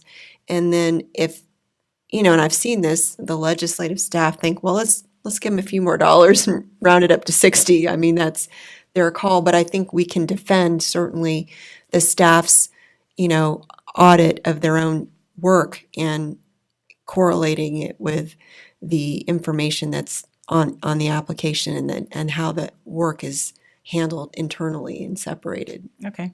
All right. Thanks. You're welcome. I just have a comment as a PA educator. We are seeing more and more professionalism issues, which tells me that you will probably see more and more questionable license applications. I'm not quite sure how to include language there, but I think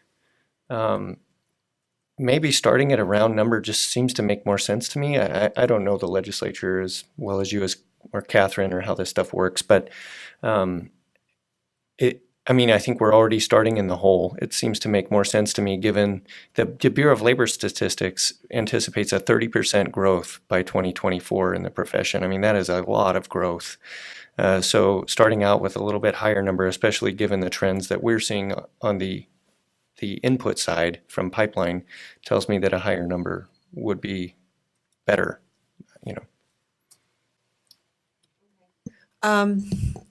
Well, there's a Court of Appeal case that deals with initial applications.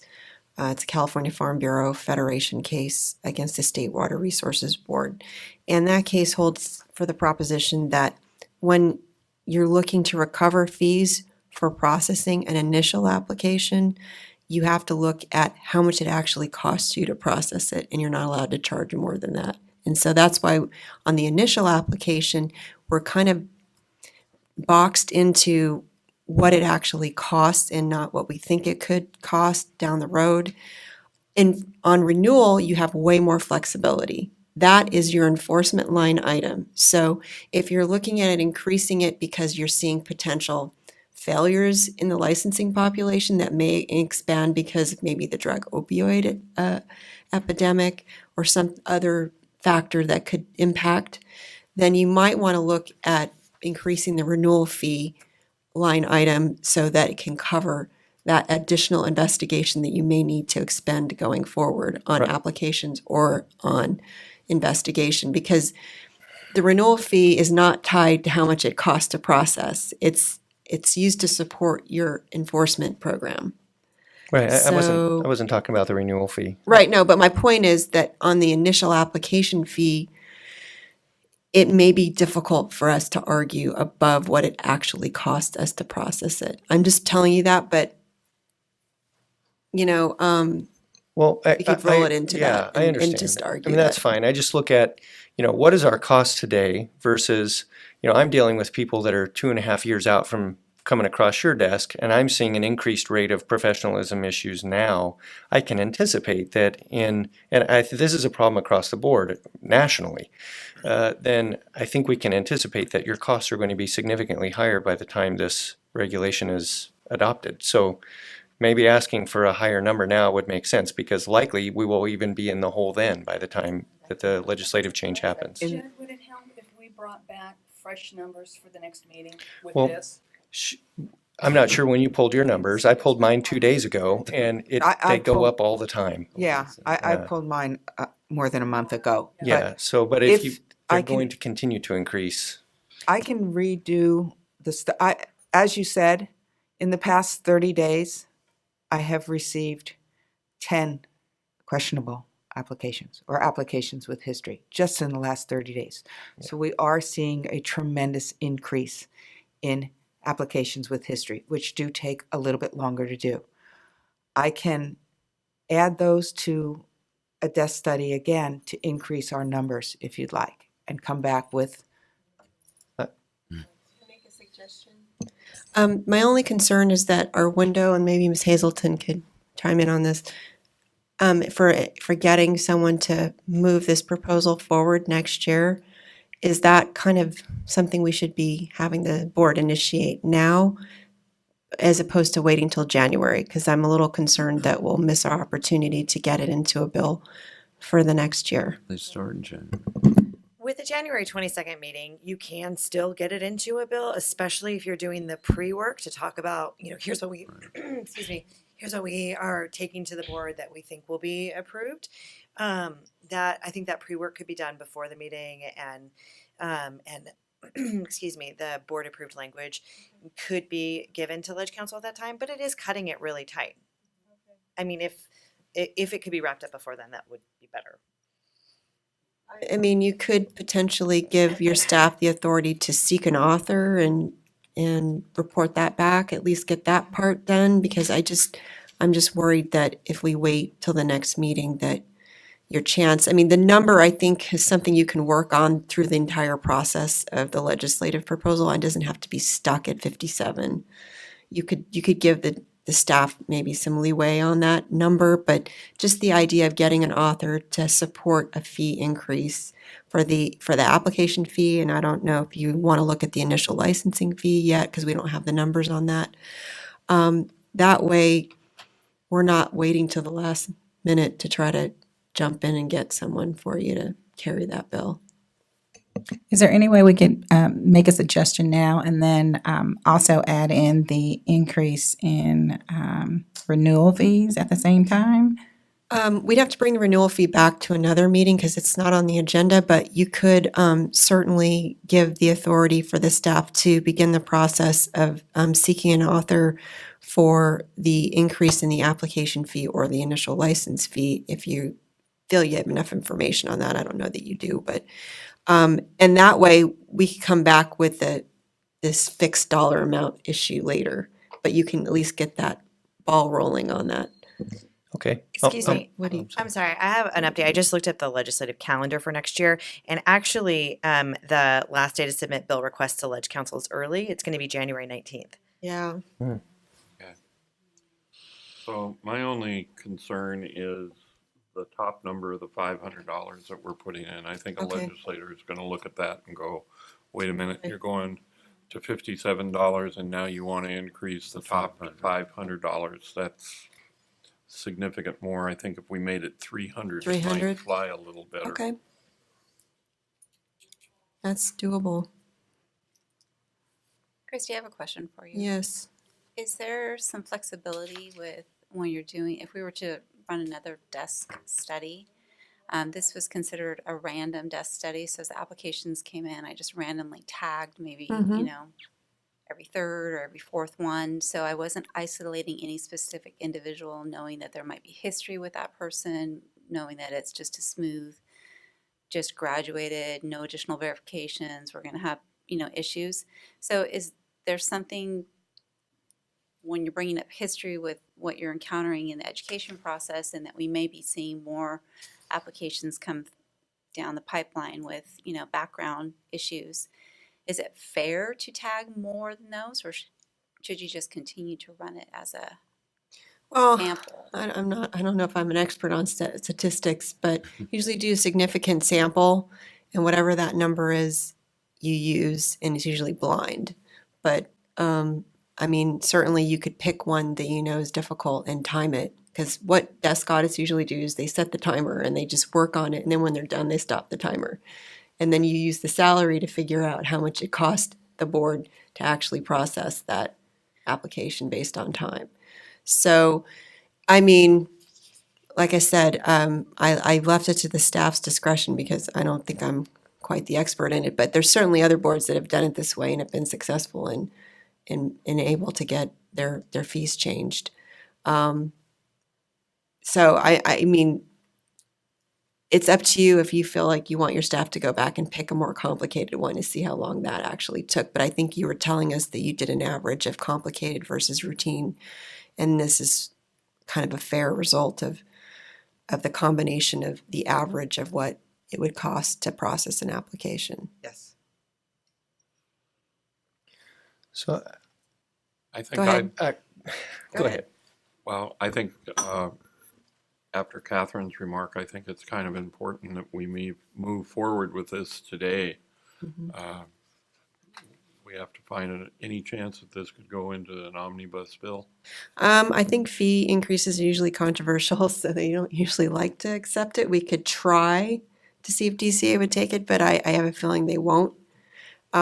So what you could do is just give staff general authority to seek a legislative amendment to amend 3521.1 to increase the application fee. And I don't know if you want to set the floor to be a certain number and a ceiling, or if you just want to give them that authority and then we'll work on the numbers later. But I think it's a good idea to have the legislature to have an idea of where you're going with the numbers. So you could say of at least whatever that number is and no more than whatever that 300 for. So do you need a motion? Yes, please. Okay, I'll make the motion to direct the staff to seek legislative assistance for a floor of 57 and a cap of 300, Okay. so that we can move forward with this session. I second. Further discussion? I'm gonna make a friendly amendment to that to work in coordination with the legislative committee. Yeah, I agree. Okay. I second. Further discussion? I have a question, Yes. and we have to support the $57, I understand that. So if this is passed by legislators, if we want to increase it to $100, even though it states in the statute we have a $57 to $300, we have to come back and substantiate the 200? Oh, the 100 or 200, yeah. If you wanted to increase it above 57, you'd have to do a regulation. I'm not gonna not vote on it. It just doesn't make sense to me. You have to establish $57 and you have a range. To me, the law says that's your range. And now you have to come back and I know, substantiate I agree with something. you, and I've had this talk with OAL before, and I lost.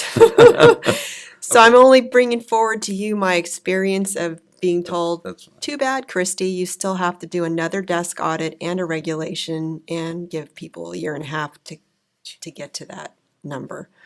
So, you know, the floor is the floor, but anything above that would definitely need a regulatory proposal and approval by the Office of Administrative Law. One thing that might be helpful is to keep track with the velocity of atypical or complicated applications. For example, we did this desk audit, we had this percentage, we did this when it was this, so that you can you can document a trend upward so that moving forward in the future, yeah, our cost today is $61, but given this velocity, we anticipate in a year and a half, it's going to be this, so that you can ask for a little bit higher amount. Okay. Further discussion? Public comment? I just have a quick question about what Christy just mentioned. Is that documented somewhere where they just kind of do, you mentioned that you lost and they said this is just how we do it. Is that written somewhere or? Well, I'll have to go back and see if I can find the disapproval for, or the direction that I got from the Office of Administrative Law attorneys that review fee packages. But I'll have to look and see if I can find it for you, but. The only reason why I asked I just wonder if they're following the law. It just sounds like they weren't. So I just wanted to make sure that. Well, the law is that a regulation is supposed to make a statute specific. So, and their point is that a range is not specific. It doesn't tell someone if they look it up that that's the cost of putting an application through to the board. So in order to point to that, you adopt a regulation that says the fee is this, at this point in time, it's this. And so their point is that since the statute gives a range, it's ambiguous. And so because the statute's ambiguous, it needs to be made clear through the adoption of a regulation that says, today in 2017, the fee is this. So would it be better just to take out the range? Well, I think Ms. Winslow's point is this, that things are fluid and that salaries can increase from year to year. And sometimes if a proposal that's through the legislature can be disapproved or not carried by an author, and that you wouldn't have any ability to increase your fees for a while. And that has happened to some of the boards in the department where they put in a fee increase request, and because particularly because of the new requirements for fees in the legislature, it gets harder to get through because you have to have, I think you have to have a supermajority now for fees, right? Assessments. So anyway, so sometimes it can be difficult to get an author to pay to carry a fee increase is not popular with the constituents. So to take it out of the political spectrum, a lot of the boards go forward and ask for ranges so that the OAL, Office of Administrative Law Review, is a purely fact-based driven analysis. And if you support your fee increase through facts and demonstrate through a desk audit that you are actually expending more than you're taking in, you'll get a fee increase approved. Right. And I know that. It takes longer sometimes if you don't have the political option. I totally understand that. So now they want it more specific, and now we're adding some ambiguity to it. I understand. I get it. So it's sort of, But you know. the legislation should have a range. It's the regulation that should be specific. Yes. Correct? And the regulation that we're proposing here is specific. Right, but And we have to get the statute fixed Right, first. exactly. But I was just wanted to be clear that the range is only in the legislation, not the Right, regulation. that's true. Yes. Further discussion? Public comment? Okay, I'll call the roll. Charles Alexander, Aye. Jennifer Carquist, Aye. Sonia Early, Aye. Javier Escobar Acosta, Aye. Judd Grant, Aye. Catherine Hazelton, Aye. Xavier Martinez, Aye. Robert Sachs, aye. Mary of Valencia, Aye. okay. My only other follow-up question is, do you want to look at any of the other fees at the next board meeting, or are you good with where we Yes. are? Yes, could we ask the staff can we put that on the next agenda? So which ones, are all of them, or just the initial license fee or the renewal fee? I Or think both? both initial and renewal. Okay. Well, can we do all? Because if we have any questions that could rise, it kind of encompasses everything. I don't know, in terms of workload, are you? Okay, Thank you. all right. Thanks. Sorry. Okay, Can we ask for a raise too? No. so is North Carolina long? I have a quick update if you'd like. Let's do number 15. Christie. Okay, so at our last board meeting, I discussed the Federal Trade Commission's creation of an economic liberty task force, and they've been meeting pretty regularly to talk about various issues involving competition and how state licensure affects competition. And the next roundtable, which will be held November 7th in Washington, D.C., will examine empirical evidence on the effects of occupational licensure. The roundtable will be a discussion among economic and policy experts on the costs and benefits of licensing, the effects on workers, consumers, competition, and the overall economy. They will be examining topics such as what the alternatives are to occupational licensing, including registration, certification, and market-based solutions that might serve some of the same consumer protection goals of licensing. And of course, the FTC invites comments. The reason we're tracking the Federal Trade Commission is because they've become very active, particularly in the rulemaking process for various state boards. And it's good to be aware of the commission's position on these issues because of the North Carolina case and the potential liability of the board for arguments involving anti-competitive conduct. So we're tracking these roundtables to see if any potential federal legislation or FTC regulations come out of these roundtables, which is sometimes what they're used for. So I'm just keeping you in the loop in case something does come up in that regard. Any questions? Okay, thank you. Public comment? Okay. Do we have a report from the medical board? There was not one on my computer this morning when I checked it. Okay. Why don't we go to budget and then we will break for lunch When are you going to do closed session? after? After the CHP? Yeah. Bob.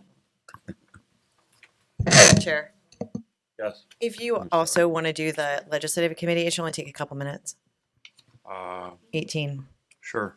Okay. So we're due budget update, and then we're due legislative committee, and then we will break for lunch. Do you have your vest on today? I don't think I should need it. Good morning, everyone. How's everyone doing today? All right.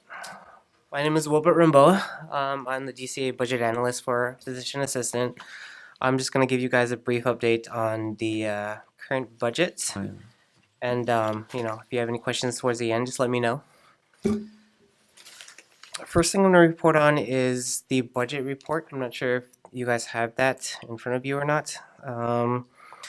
It's basically going to be a comparison of what your current budget is this year, your starting point, and kind of comparing it to the actual expenditures that you had at the end of last fiscal year, and seeing, how we are basically how you guys are going to start off the year. This year, your starting budget is going to be $1,647,000. And keep in mind, this amount will be changing as of January 10th during the release of the governor's budget. At this point in time, we are incorporating any budget letters, budget change proposals, any executive orders into your budget as we use those numbers to incorporate your new starting point for the year.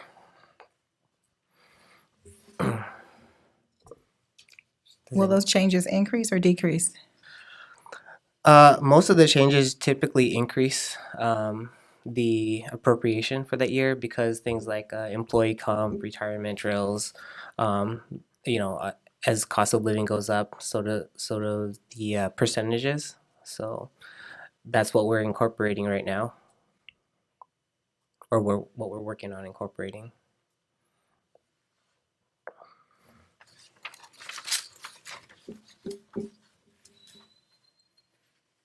Okay, next thing I'm probably going to touch on the fund condition.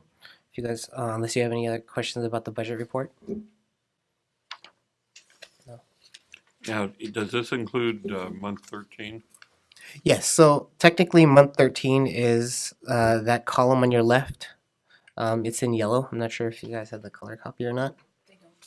Oh, okay. So fiscal year 16-17, fiscal month 13 is the actuals that are in the first column.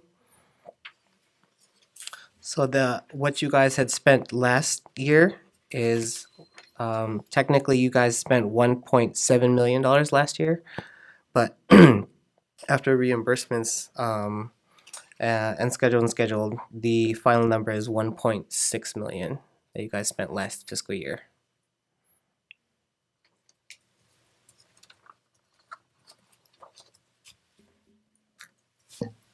I just have a question on the difference for under enforcement, the Attorney General's costs. Look at the actual expenditures, over 500,000, and then it's projected for 375. I don't see that going down, so I'm not sure. So that was 375 was your starting point. I'm not sure if you guys remember last time we we worked on a AG augmentation for the board, and so when we did get that amount, so that's why your amount this was adjusted. It appears. But my question is, I remember that, and thank you for your help on that. But no money for expert witness fees. About a little more than half of what we spent this year. It seems like we could fairly well project that we're going to spend roughly the same amount next year, if not more. So why in our budget is that so much smaller? So at this point in time, we can work on something called an internal redirect, where we try to align. We usually typically ask for the board's help to help us realign the expenditures in line with what you are going to spend. Obviously, some of these things we can't, there's not enough money in the board to spread out. So when there's a deficiency, typically we usually request for a budget change proposal. And so this year I had worked on increasing that amount of that 375. So just to let you guys know that the AG BCP was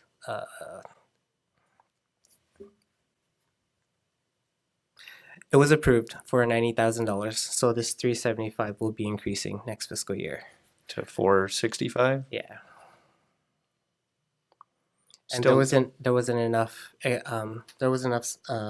history on the OAH to be able to increase that amount.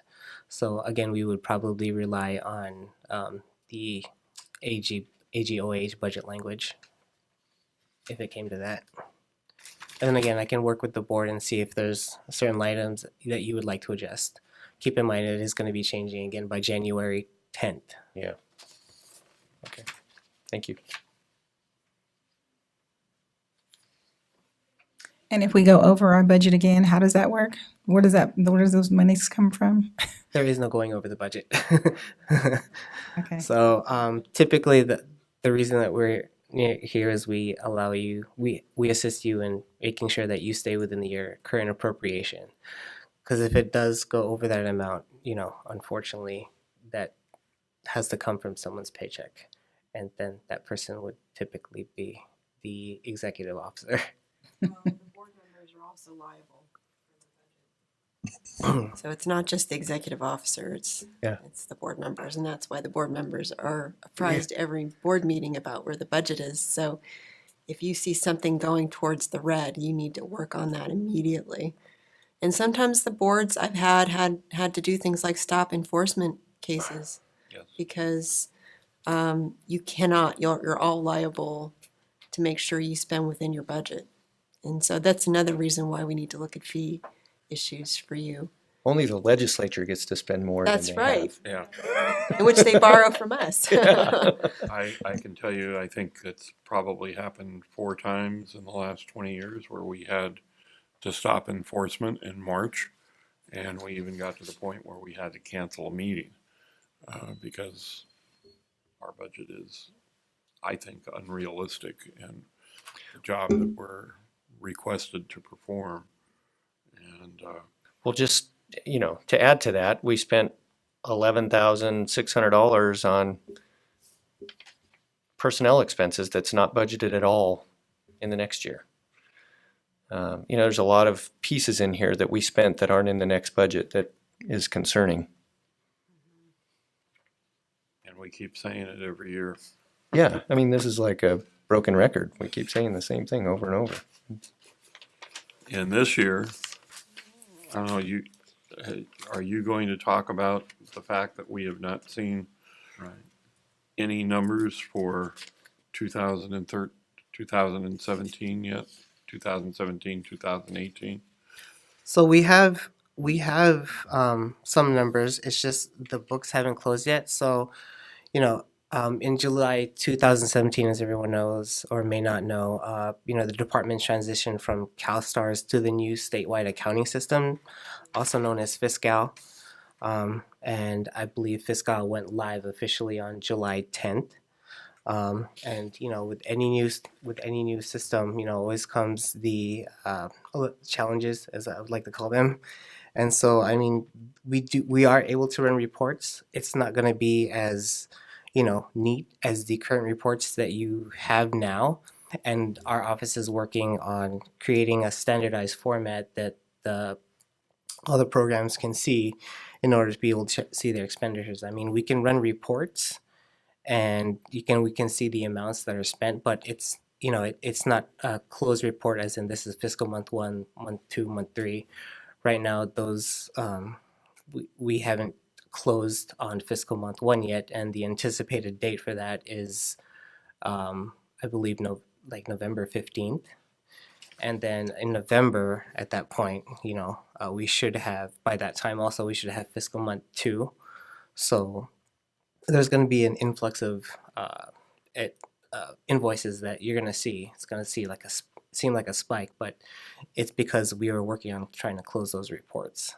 So we're working with our new fiscal unit, who used to be CalSTAR's unit, and we're working to make sure that the boards and bureaus are able to see some type of report. I mean, we can run queries, but they're not true, fiscal months. It's just a point in time. So we'll have a better idea at the next board meeting exactly what money we have Correct. left for this fiscal year. Correct. Hopefully before the next board meeting, that's January. Right. Well, it's almost November.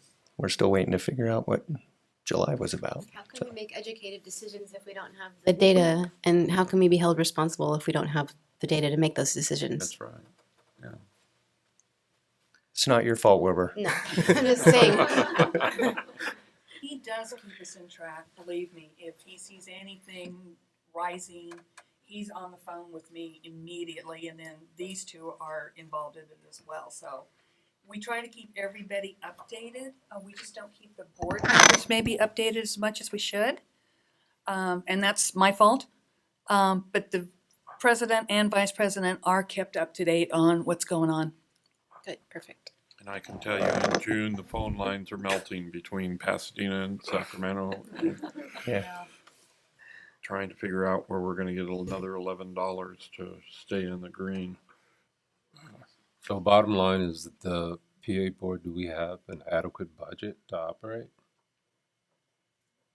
Yeah, I mean, at this point, your starting point is, adequate. I mean, if I look at the expenditures, obviously you guys are the ones that create the contracts, and then I look over it to approve any budgetary expenditures. So I mean, there's nothing major that has hit the board yet. So if I compare my reports in comparison to last fiscal year at this time, the board is still the same. It's the same trend. So there's really no difference.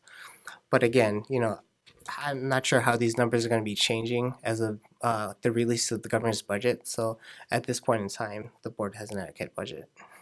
So you're saying the board does have an adequate budget at this point in time? Yes. Thank you. Based on the information you have, Based on the information I have, yes. which is incomplete. It's not closed. It's not technically closed yet, but yeah. I can only run what the report tells me. Yeah. You're doing the best you can. We appreciate that. And just to make sure it hasn't disappeared, I don't see it anywhere, but we still have $1.5 million that the governor owes us. Yes, there's still a 1.5 GF loan.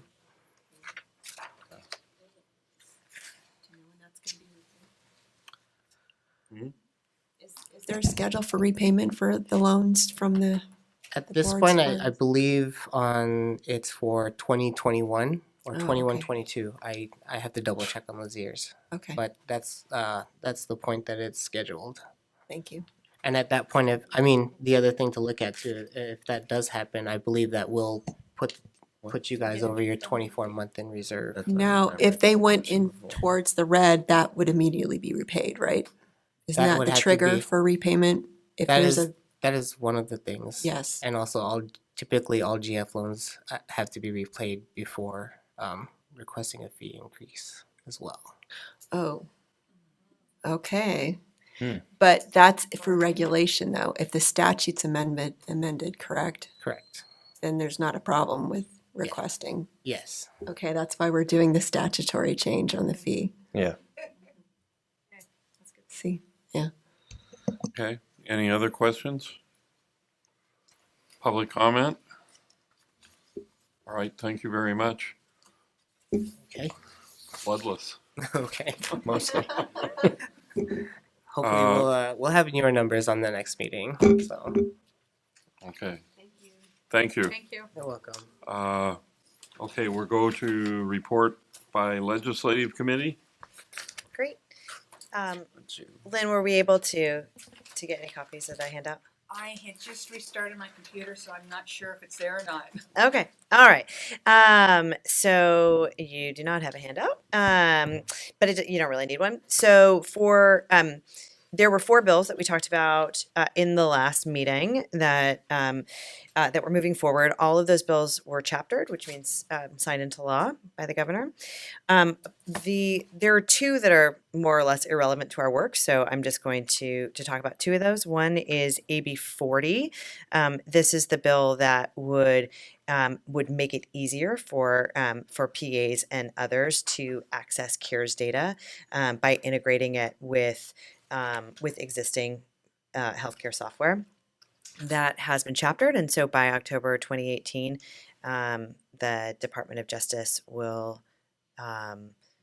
make cures more readily available through the new software.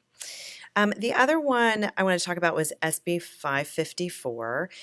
This bill would actually, it's no longer a bill, it's now a law. It was chaptered, and this law will bring the state into compliance with the federal Comprehensive Addiction and Recovery Act of 2016, which allows for PAs to furnish or order buprenorphine. So that is federally allowed, but it was not in state law. So that is now in state law, and with specifics on how to make that happen, the kind of training that needs to happen in order for one to be eligible to do so. So that is now law. There was one other that Christy asked about at our last meeting, SB 244, for us to monitor. We had not been talking about that one. It's about the Public Records Act. I'll just note the bill has been pulled to the inactive file, so there's not really anything to talk about on that one. Yeah, it was a proposal to amend the Information Practices Act, and I would just ask the board to continue monitoring anything related to that bill or similar, because it would have restricted our ability to share information that we have on our pending cases with any other regulatory agency. So that would seriously hamper our ability to work with other agencies like the medical board, the department, or district attorney's offices, or any other law enforcement agency. So just keep an eye on it. I know it's inactive right now, but just requesting, because it could, like I said, seriously affect your ability to investigate cases. Thanks. Any questions or other comments on legislation from the public? No? All right. Okay, well, thank you, Catherine. Thank you for all your years of service in running our legislative committee. We greatly appreciate it. It's been fun. Can send us emails anytime with ideas or suggestions. Run them by our new legislative chair, Mary, down at the other end. And you are in very good hands. She is a pro. I think at this time we will take a break for lunch. What time is Highway Patrol coming? 1 o'clock. And DCA exec will be here at 1. Okay, so we'll take at least 45 minutes for lunch.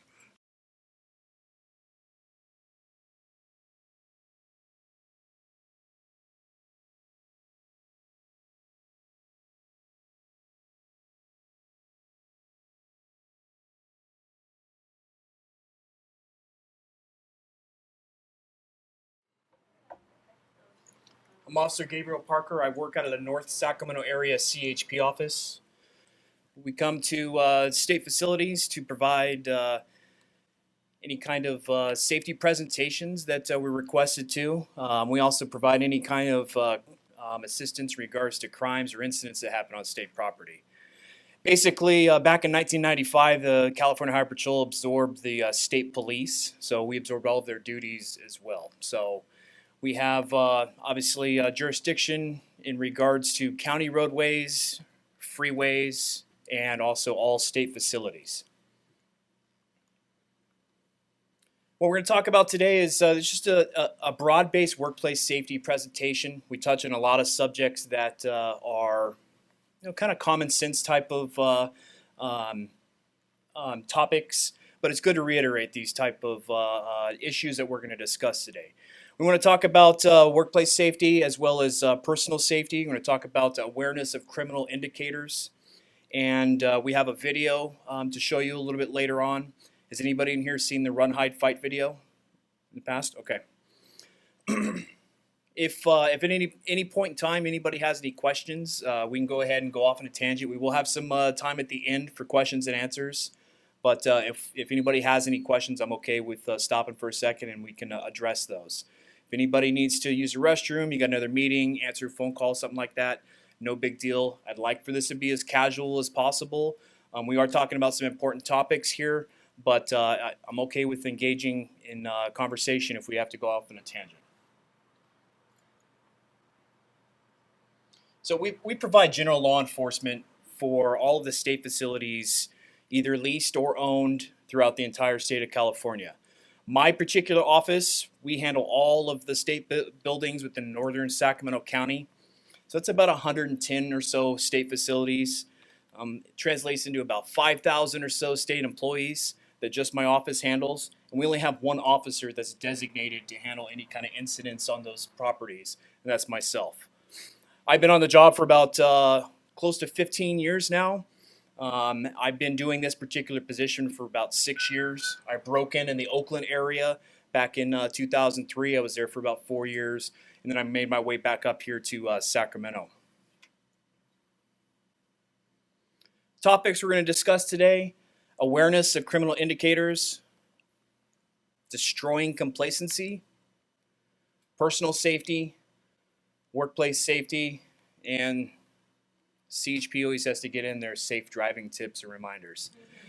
Does anybody in here drive while on state time? Quite a bit of people? Okay, well, it's good to touch on this subject. Okay, first thing we're going to jump into is awareness of criminal indicators. Now, I'm going to preface this presentation. My specific jurisdiction is just here in northern Sacramento County. I believe there's quite a bit of different people here throughout the state. So a lot of the information we're going to talk about is not just specific to this particular area, but a lot of good information that hopefully you can take back with you to where you are located at. So the first thing I want to talk about is suspicious people. You take a look at some of those pictures up there. It's pretty obvious that these people probably don't belong on state property. You take a look at everybody in here. I realize you guys had a board meeting, but generally at a state facility, you're looking at a lot of people that are dressed business casual, if not more than that. So with that, you can kind of tell if there was, I don't know, a transient or somebody with tattoos all over their face. If they made their way inside in your building, or if they happen to be hanging out in front of your lobby, those people really stick out. The ones that you have to be a little bit more suspicious of are the ones that aren't so obvious. Happen to be walking around, maybe in a suit, maybe like some of you are dressed right now. Maybe they're carrying a briefcase. Maybe it seems like they know where they're coming from. You take a facility like this right here. You have several different boards from DCA, and you're not all interacting with each other. So you probably don't know everybody that belongs in this building. So if you have somebody that's walking up and down the aisles, I mean, they could be completely have legitimate business. Maybe they had a meeting or something in one of the other board suites. Maybe that particular board didn't bother to walk out their person out the front door or walk them up. I don't know exactly how your staff in regards to security here is in the years past, they've been pretty stringent on allowing people to walk back and forth without being escorted.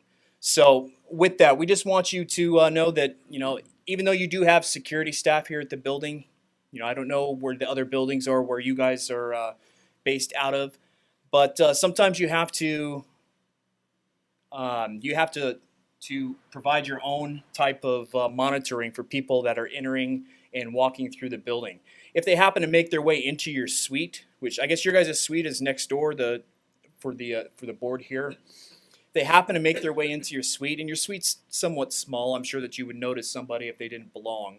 But if for whatever reason someone was wandering around that you didn't notice, you kind of have to police yourselves. Hey, I'm sorry, I haven't seen you around here before. Do you mind showing me some ID, or can help you find what you're looking for, something like that.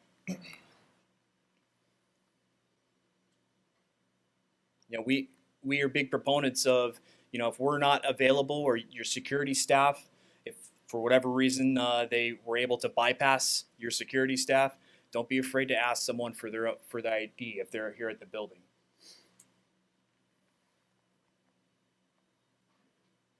A couple different trespassing codes. The first one up there is in regards to someone just loitering about, not necessarily interfering with your business.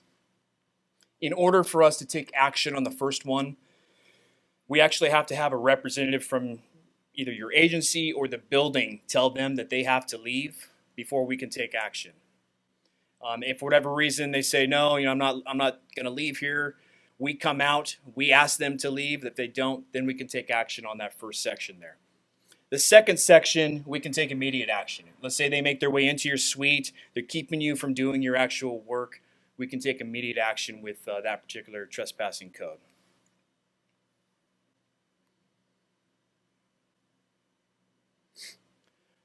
Now this particular slide, and I realize a lot of you are not from Sacramento County, but in Sacramento County we have a huge problem with panhandlers. Specific to this building, we are at a centralized location. There's a lot of panhandlers, homeless people, and we just want you to be very careful when dealing with these people. We realize that there's probably a good percentage of people in this building that probably maybe take a walk on lunch. Maybe they walk up to a restaurant, or during their break time, they might actually encounter passing panhandlers or transients. And again, we just want you to be very careful with these people. Reason that we bring this up is we do have a lot of incidents where the CHP, we encounter these people either on freeway off-ramps, even close to where my office is, which is probably 4 or 5 miles up the road off of Dayton, Madison, if you're familiar with the area. But they will stand in the little 6-inch wide concrete center divides with their signs begging, stopping traffic, being a hazard and whatnot. Another reason that we want you to be careful with these people is that a lot of them have different types of diseases. Very high percentage of them are addicted to either drugs or alcohol. And with that, they become very opportunistic. They don't hesitate about trying to take advantage of somebody to try to get money to fuel whatever habit that they have. A lot of them will battle each other for the best places to do their panhandling. With that, they'll carry different knives, shanks, screwdrivers, utility blades. And we just want you to be very careful if you interact or have these people around here. Talking to Lynn just a little bit ago, and I didn't know this, although I heard kind of was coming down, that they might be having some sort of homeless shelter in or near the area. Is that correct? Near the building? Well, this could be an ongoing issue, especially for the employees here at this building, as well as the state facility across the street.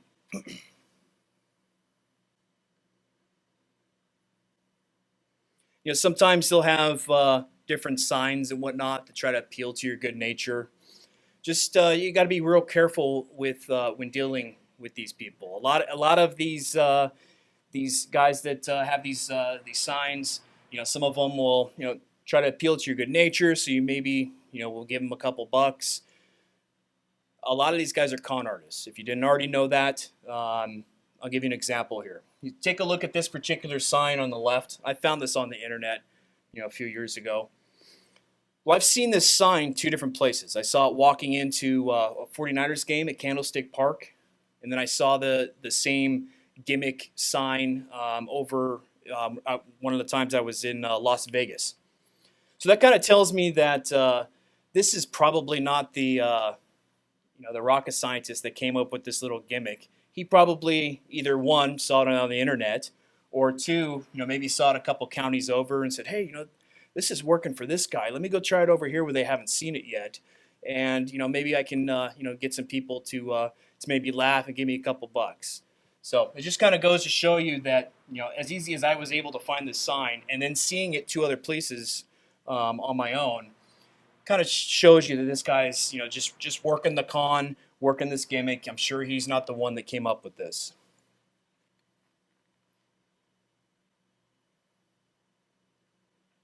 The cheese doodle one, that's my favorite sign there. Best sign that I've seen is I live over in the Antelope area, which is kind of close to Placer County. Best sign that I saw had a guy in the little 6-inch wide concrete center divide. He had a sign that says, "Bet you can't hit me with a quarter." So I thought that was kind of funny. So I chucked a couple at him, but I was off duty.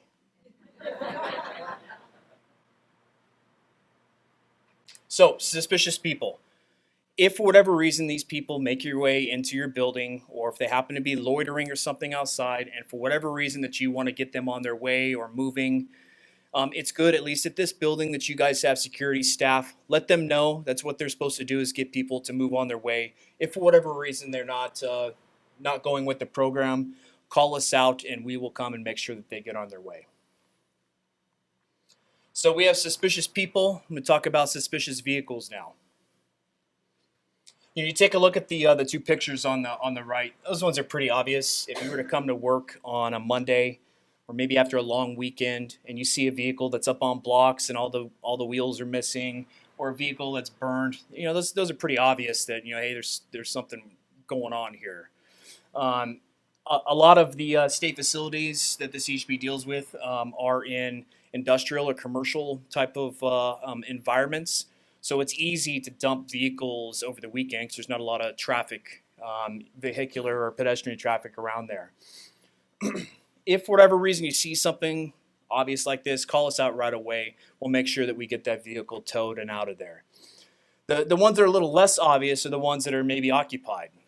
If you maybe have a vehicle that is driving around the parking lot, maybe it looks like they're up to no good, or they're, in this particular area, if they're driving up and down Evergreen here, don't want you to necessarily jump to any conclusions. Maybe it's just someone's spouse waiting for them to get off work, and so they can take them out to lunch or something like that.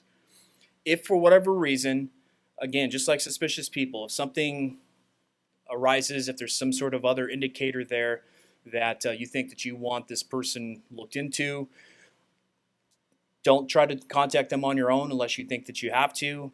Again, if they're parked here in the parking lot, your security staff can make contact with them. But if not, call us out. When you call us, try to get as much information about the vehicle, make, model, color, year, license plate would be awesome. And then we can find out what's going on with that vehicle before we actually come out. And we can come out and make sure that they get on their way.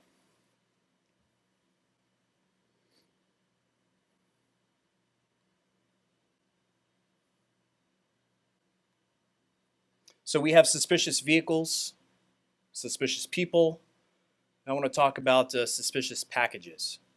Does everybody know what that picture is in the bottom right-hand corner there? That's your classic version of a pipe bomb. Pretty easy to see. A lot of movies, TV shows, information on the internet. You can see what a pipe bomb looks like, and that, again, that's your typical version. This particular one is a galvanized pipe that you can buy at Home Depot, Lowe's. Has threaded ends. You can buy the caps that thread right on there. The white stuff that you see around the end of the caps. This Teflon tape just makes it harder to unscrew that. Someone drilled a hole in this particular one, stuck a fuse in there. All you would have to do is put some sort of combustible material like gunpowder, and if you were to light that fuse, it would do a lot of damage in a small area. The galvanized pipe itself would act as shrapnel. Something like that is pretty obvious. The one in the middle, that's not how they make bombs anymore. That's your classic version of a bomb from, your TV shows in the 80s and stuff. They're a little bit more high tech than that. Obviously, if you were to see something in the middle like that, contact us immediately. If you see a pipe bomb that resembles this particular one, or if it's made out of PVC pipe, contact us immediately. But what about something not so obvious, like here in this particular briefcase? How many people that visit this building, whether either working here or not, or have appointments here, how many of them carry briefcase?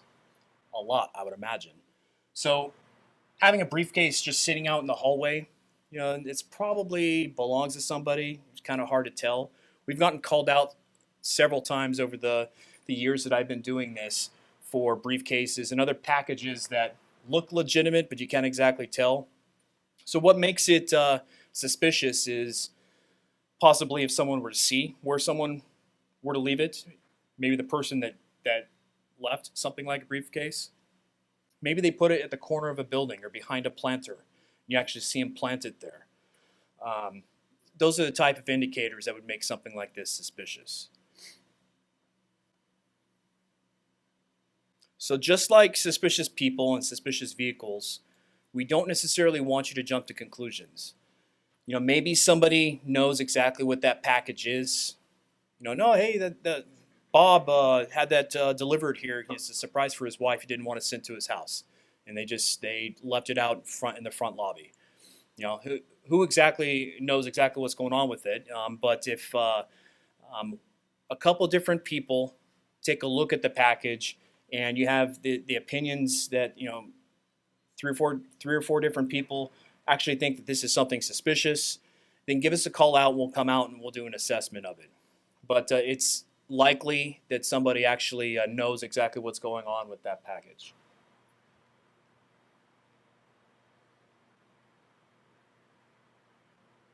Okay, next topic, destroying complacency.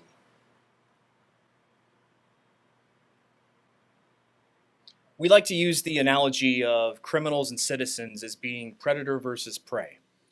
Now, there's nothing wrong with being prey. If you think about, like in the animal kingdom, like maybe a herd of zebra, what exactly are they going about doing? They're going about their own business. They're not bothering any other animals. They eat, they drink, they sleep, and they don't bother anybody else. Just like citizens, your ideal citizens, that's what they do. And what do the predators do? They're smaller in number. They're looking for the easiest targets to take advantage of, and they're looking for the easiest way for them to not be either attacked, in regards to like the animals, or being identified in regards to if they're actually the criminals. What are your criminals looking for? The exact same thing. They're looking for the easiest targets, the ones that are, maybe not walking in a group. Maybe they are distracted. They're talking on their cell phones, like the picture here, not paying attention to their surroundings. Criminals are also looking for, the people that looks like they can't defend themselves. Is this person going to be able to catch me if I try to steal his purse or steal her purse or her backpack? Or is it, some big guy that, hey, if I try to take this guy's wallet, he's going to beat me up. They're not looking for any kind of conflict. They want to get in, get out, commit their crimes, and be on their way.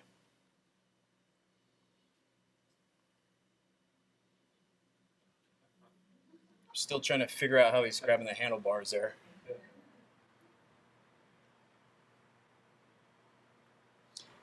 Criminals are less likely to take on people that, like I said, that can take care of themselves. Maybe they look like you look like somebody that would be able to chase them down if they stole something from you. They're not going to take advantage of people that are in groups if they're by themselves. And also they take a look at how you conduct yourself. If you're walking around with your head down, you know, either not paying attention or, you know, you have a demeanor about yourself that, you know, makes it look like, yeah, this person's not going to put up any kind of fight. Those are the ones that the criminals want to take advantage of.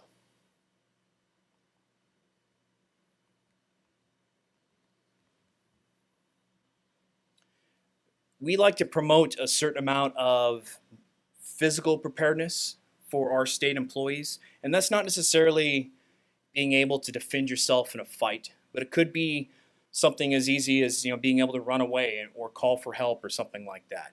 Every single person in this room, including myself, could, you know, do something to better physically prepare themselves if they have somebody that wants to take advantage of them.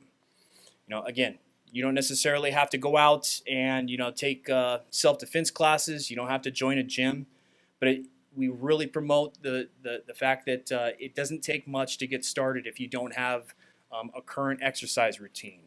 You know, maybe on your breaks you can go walk around the building or walk around the lobby. You know, whatever that suits you. If you don't have something started, that's a good start. You know, eating better, all of that helps physically prepare you. You know, in case somebody wants to take advantage of you. On top of that, we also want you to be mentally prepared. You know, think about what if scenarios.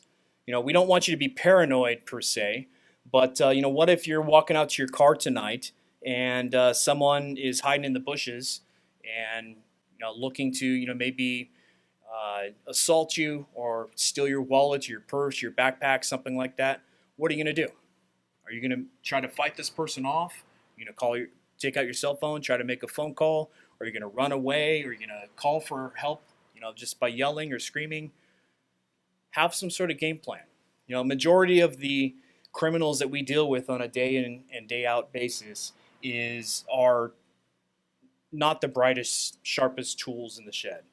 You know, they are they don't have a game plan about what they're going to do when they wake up in the morning. They're just really opportunistic, looking for the easiest people to take advantage of.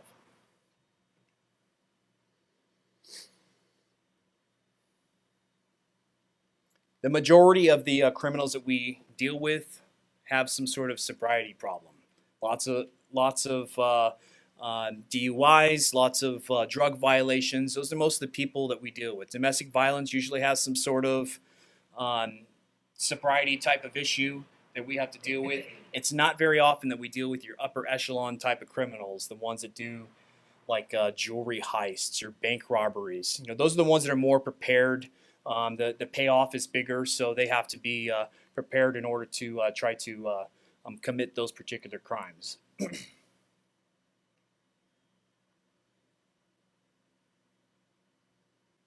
We have a huge problem at state facilities with people leaving themselves open to be victimized. And I'm not talking just about like in the parking lot, leaving your windows cracked or your doors unlocked or something like that. I'm also talking about inside of your cubicles, your offices. A good majority of the calls in the last few years where we've had a significant crime that occurred have been inside the actual offices. People leaving their purses, their wallets, their cell phones, you know, iPods, iPads, that type of stuff. You know, hey, I got a meeting. I'm just gonna run over here real quick. I'm not gonna really secure my stuff. I've never had anybody take anything in the past, so I'm not gonna really worry about it today. And then they come back, sure enough, their wallet's gone. Unfortunately, it'd be nice that, you know, if we were able to trust all of our coworkers that we work with, but unfortunately, that's not a good way to go about your business. Even at the CHP, you know, we don't leave our lockers open. You know, we don't leave our gun belts or our flashlights or anything laying around, because if we do, you know, obviously if our gun was stolen, that'd be a little bit more of a serious type of issue. But our flashlights and whatnot, we don't do it because unfortunately there's a lot of people that come in and out of our offices, janitors, other people that are doing work at our offices. We just can't, unfortunately, trust everybody that we either work with or comes within our facility. So here we are coming to the time of year where a lot of people are celebrating the holidays. Some people I know go during their breaks or lunchtime and go shopping, and they come back and maybe they'll leave their presents or their backpacks or laptops or whatever within plain sight inside their vehicles. Especially in this particular building and a lot of areas within the Sacramento County, if you have stuff sitting in plain sight in your vehicle in the parking lot, and you have an area where there's a lot of transients or foot traffic that could walk through your parking lot, a lot of people get victimized and have their vehicles broken into.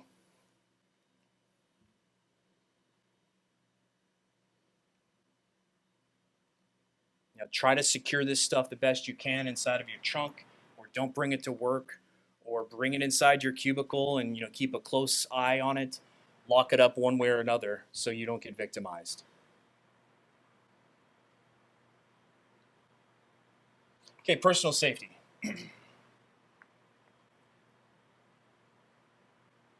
We'll talk about bringing weapons inside of a state facility. This particular section 171B of the Penal Code basically states all the weapons that you're not allowed to bring into a state facility if you are just a regular citizen or even a state employee. The only one that's not on there that would possibly be obvious would be like pepper spray or mace. You can bring that into a state facility. If you have a concealed weapons permit and you are not a state employee, you actually can bring a concealed weapon inside of a state facility. Okay. The only exceptions are like hearings or some sort of court or trial type of setting. You're not allowed, if you have a concealed weapon permit and you're not a sworn peace officer, you're not allowed to bring a weapon inside of a hearing or a courtroom type of setting. So in regards to state employees, if you have a concealed weapons permit and you're a state employee, it's not illegal for you to bring it into a state facility, but it is against the guidelines of the SAM manual.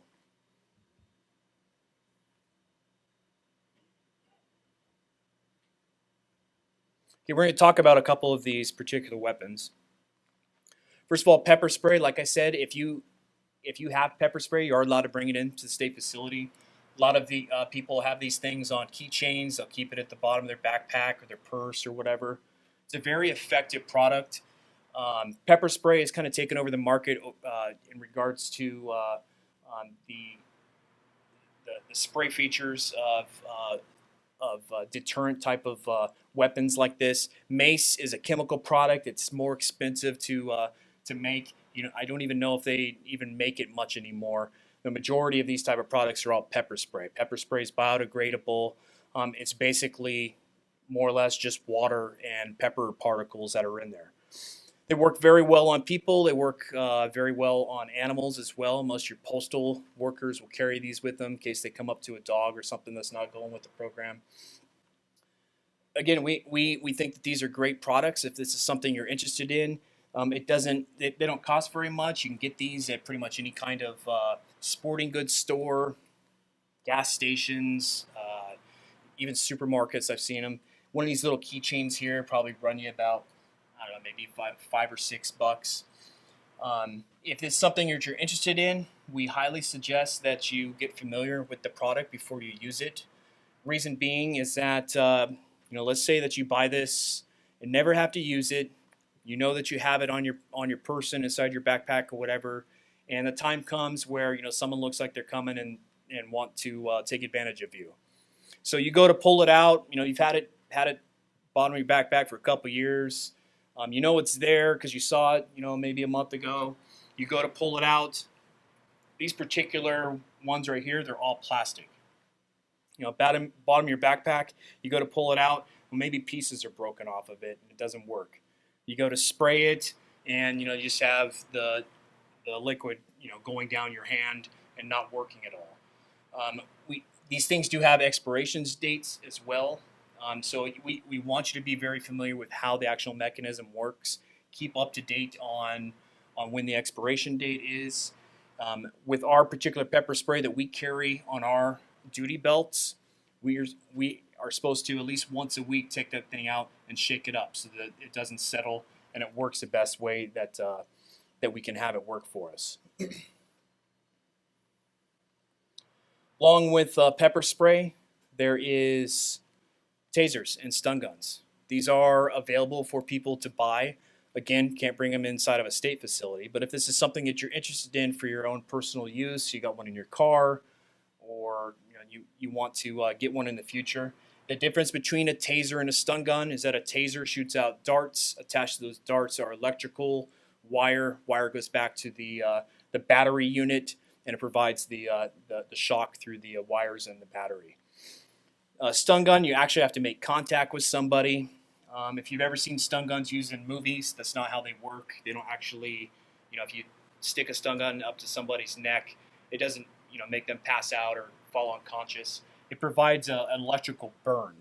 So one of the problems with stun guns is that as soon as you're not making contact anymore and you pull it back, you probably just made that person even more mad and they're back to fighting. But you have to just be very careful that unless you're making contact, you're not providing any kind of deterrent there. These stun guns probably going to run you about $150, $200 or so for a decent one. A taser is going to be a lot more expensive. For a decent one, and that's similar to the one that we carry, it ranges about $1,000. Reason being is you have to buy extra cartridges, you have to have a charging station for the batteries, so they are pretty expensive.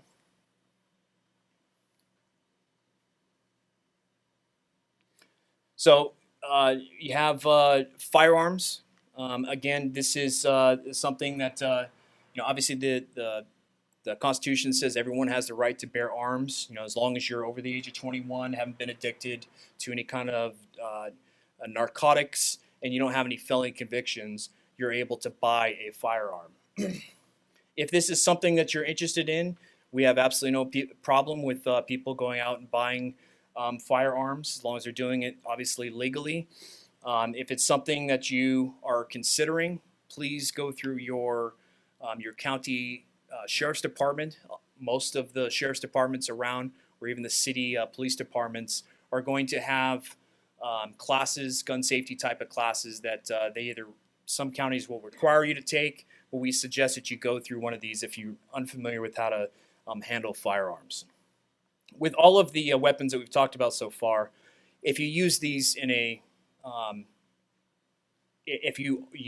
could be held criminally or civilly liable if it doesn't justify why you're using it. So we have most of your obvious weapons. The only ones I didn't include on there would be like knives or stabbing weapons. Anything that has that would be good for self-defense in regards to a knife is probably illegal anyways, unless you have a pocket knife or with the blade inch that's 4 inches or below, it's going to be legal. Machetes, hunting knives, those are only legal if you're actually using them in the course of either landscaping or hunting, respectively. So you have your obvious weapons, you have your not so obvious weapons. Has anybody in here ever heard of threading your keys through your fingers, walking out to your car late at night? It makes for a good stabbing or slashing weapon in a pinch. But if you think about it, pretty much almost anything that you could have in your hands could be used as a weapon, or at the very least, a distraction. If I were to take this little laser pointer right here, and as hard as I could throw it at somebody's face in this room, what are they going to do? They're probably going to flinch. Maybe they put their hands up or duck down or something like that. That little motion by the person might provide you enough opportunity to either turn the tables in your attacker, maybe go on the offensive, or turn around, run away. Maybe you can get your cell phone out and call for help. But again, just anything that you carry in your hands, your lunchbox, your backpack, your purse, even your cell phone, although you probably wouldn't want to throw that at somebody, could be used as a weapon or a distraction in a pinch.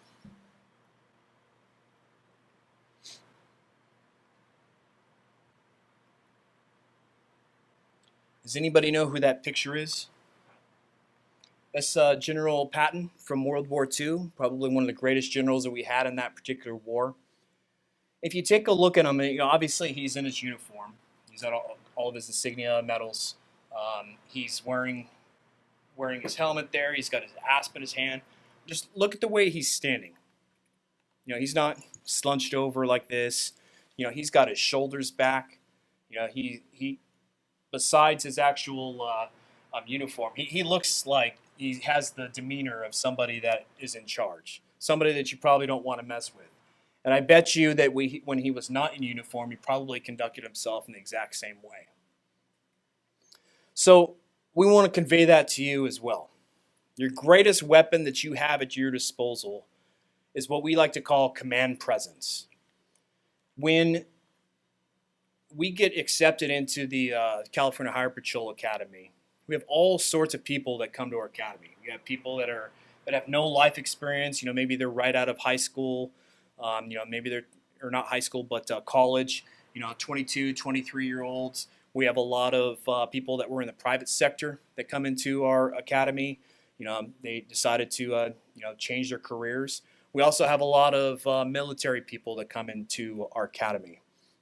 And what they do is we have a paramilitary academy where as soon as everybody gets there, they break everybody down and build them back up in regards to their confidence and their abilities. So at the very end of the academy, when we've gone through all of our training, we need to be able to handle ourselves when we go out there and deal with the people that we have to deal with. Most of the time, our look, our cars, our duty belts, our badge, all of that gets us by when we need somebody to do what we want to do. But sometimes we come across those people that don't want to go with the program. So, for an example, your typical CHP officer, they're out there, patrolling on the freeway, maybe, I-5 or Interstate 80 close to here. We might be driving around and, maybe a quarter mile up, we see that there's a pedestrian up there. Well, the pedestrian's not allowed to be on the freeway, so, we have to, one way or another, get them off.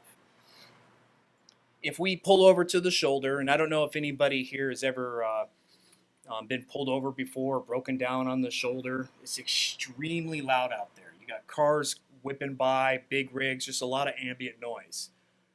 So if we as a CHP officer, if we pull over the shoulder and we get out and we go up to that pedestrian and we say, "Sir, you can't be there. You got to go up to the next exit. You're not allowed to be here." They might turn around and look at us, whatever, I'm going to keep picking up my cans or whatever that they're doing out there. But if we, same exact scenario, we pull up, we get out of our car and we start walking up to them and we say, "Sir, I need you to come with me or go up to the next exit. What's it going to be?" And when we start working our way over to them, maybe pointing our fingers like this, we flare ourselves out, we raise our voice. 99 times out of 100, "Oh, yeah, sorry, sir, I'm on my way." That we need to come across as being the ones in charge. And we call that our command presence. When I broke in Oakland in 2003, I had a lot of knuckleheads that we dealt with out there. The majority of the people we had problems with were the commuters. And with that, there's a lot of times where you have people that are just such in a hurry to get themselves to work that they'll be broken down in the middle of the freeway, and they don't want to listen to anything because they have maybe their own tow truck or somebody come in to save them.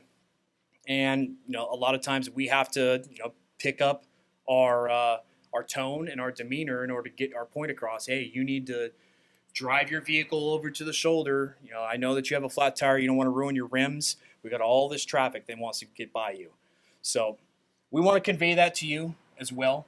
You need to be able to conduct yourself in a manner to where, like I said earlier, criminals want the path of least resistance.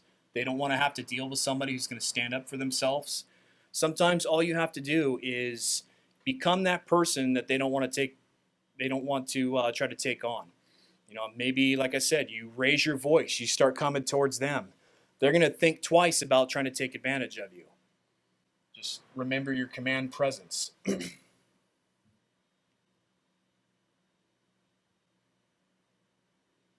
And sometimes you don't necessarily have to take them on.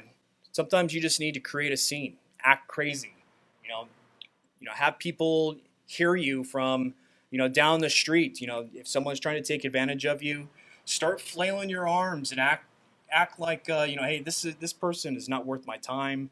I'm going to get identified because they're making so much noise.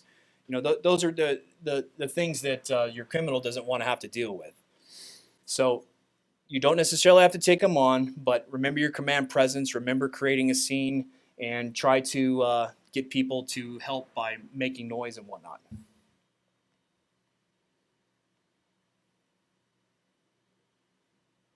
Okay, workplace safety. Okay, these particular stats, they're a few years old. They are got these from the FBI.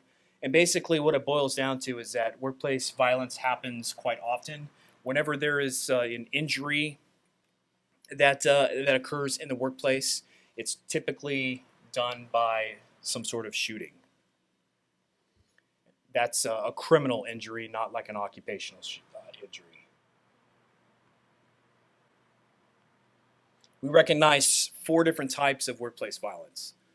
The first one is for somebody that does not have any legitimate business being on state property. The second one would be somebody who is like a customer or client. If you had some sort of appointment here, or if people were here to listen to a board meeting or whatnot, that would be your type 2 if they were to come in and create a violent situation. Your type 3 is your employee on employee violence, or it could be like a separated employee. And your type 4 is some sort of like domestic violence situation that trickles into the workplace.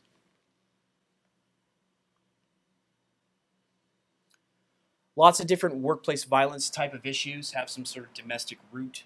Not necessarily always domestic violence, but it could be like some sort of substance abuse type of issue.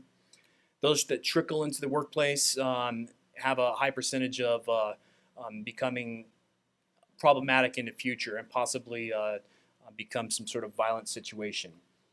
In regards to restraining orders, if there's a restraining order that an employee has against another employee, then CHP can handle that if there's a violation, or excuse me, not employee versus employee, but that would work as well. But if you have like maybe a spouse or somebody else that's not allowed to bother you in the workplace, we will come out and take care of those type of restraining orders. If someone's interested in obtaining a restraining order against somebody, you have to actually go through your county where you live, unless it's an emergency protective order, and CHP can help you obtain one of those as well.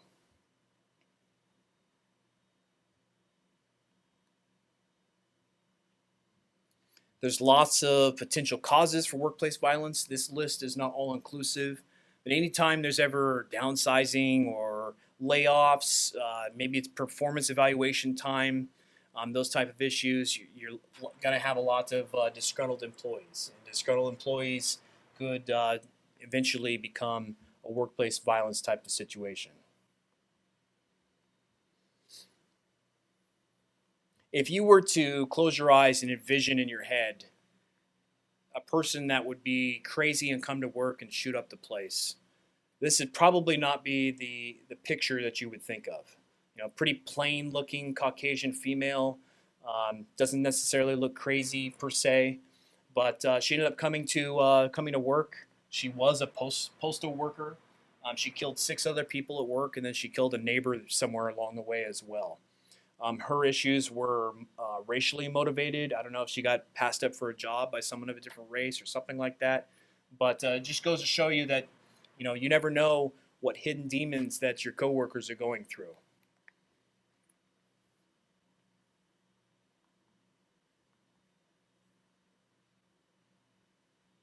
In regards to criminal threats, we get lots of calls for criminal threats, but the majority of them we get are from agencies that deal with money more on a frequent basis, like your Workers' Compensation Appeals Board, those type of places.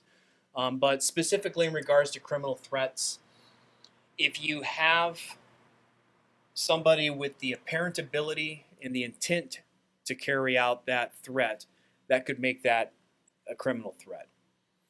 So let's say if you had maybe a little elderly lady, maybe she's 95 years old, and she gets on the phone and she calls your agency and she says, hey, I'm going to come down there and beat up everybody there, and then I'm going to blow up the building. Is that a criminal threat? In regards to a crime, probably not. Obviously, it's a problem that person would do that, and we would take that seriously. But does that person have the apparent ability to carry that out? Probably not. Does she have the intent? Probably not either. Maybe she's venting about something that upset her. But if you had the exact same scenario and you had, let's say a gangbanger or something that called down, hey, I'm going to come down there, I'm going to beat up your employees, and I'm going to blow up your building. Maybe that gangbanger has a long history of violence, criminal threats in their past. Would that actually rise to a criminal threat if they did that? Yeah, probably. Do they have the intent do they have the intent to actually carry that out? Yeah, possibly. Do they have the apparent ability? Well, a lot more than a little elderly lady. But that's just what how we would classify something as actual criminal threat. The different type of threat categories that we encounter are direct threats. If you do this, I'm going to beat you up. I'm going to kill you. Conditional threats. If you do this, then I will do that. Veiled threats. This is usually what we end up encountering the most. It's not very often you get somebody that actually comes right out and says they're going to do something. Usually they hint at it, but they won't come right out and say it. And there's also third-party threats as well. Okay, I'm going to show you a video. Hopefully you guys can hear this. Some people have seen this particular video. Let me get this set up, and then we will discuss this after the video plays.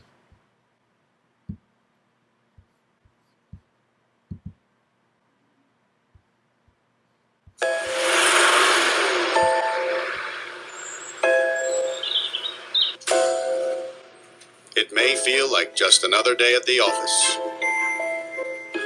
but occasionally, life feels more like an action movie than reality. The authorities are working hard to protect you and to protect our public spaces.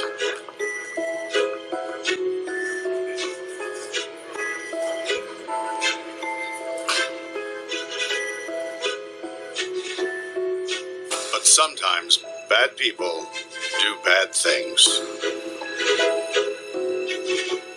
Their motivations are different. The warning signs may vary, but the devastating effects are the same. And unfortunately, you need to be prepared for the worst.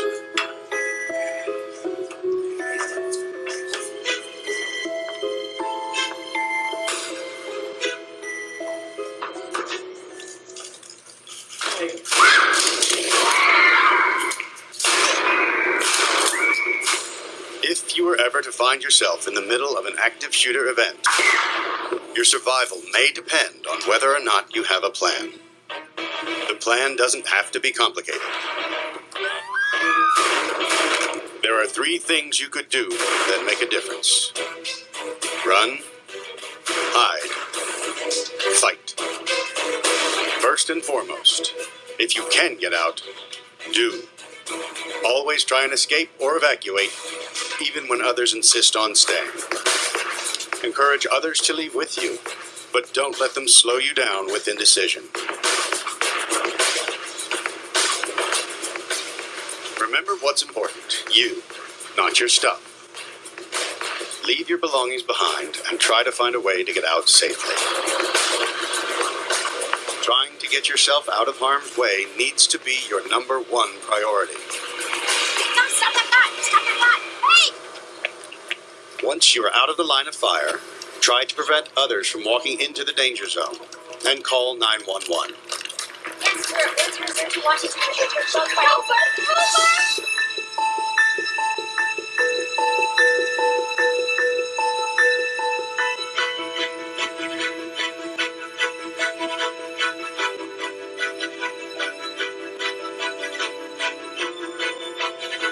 If you can't get out safely, you need to find a place to hide.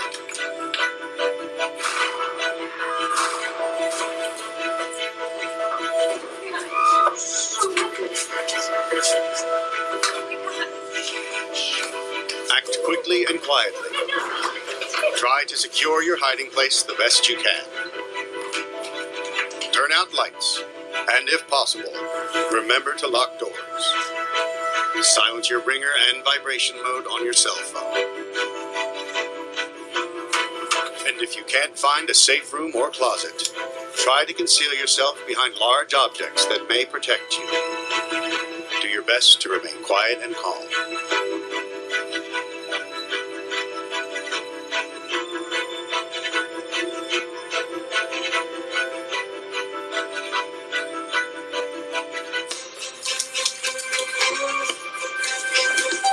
As a last resort, if your life is at risk, whether you are alone or working together as a group, fight. Act with aggression. Improvise weapons. Disarm him. And commit to taking the shooter down, no matter what.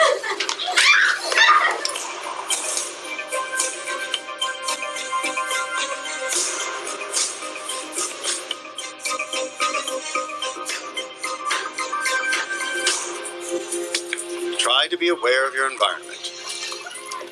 Always have an exit plan. Know that in an incident like this, victims are generally chosen randomly. The event is unpredictable and may evolve quickly. The first responders on the scene are not there to evacuate or tend to the injured. They are well trained and are there to stop the shooter.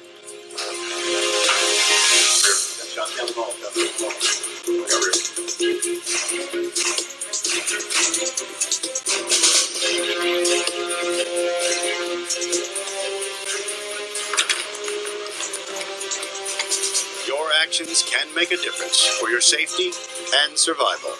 Be aware and be prepared. And if you find yourself facing an active shooter, there are 3 key things you need to remember to survive. Run, hide, fight.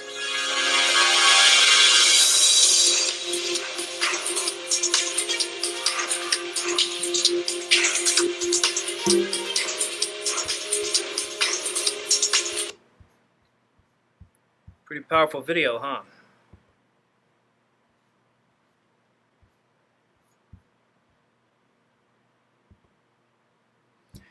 You know, we don't show you this type of video and talk about this particular topic of active shooter type of situations to instill paranoia in you, but we also don't want you to be complacent either.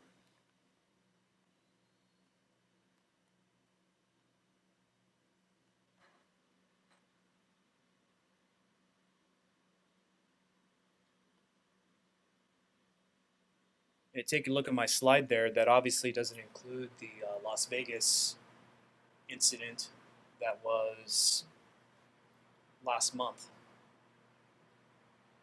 But you take a look at some of the places that are here, and even talking about the Las Vegas incident.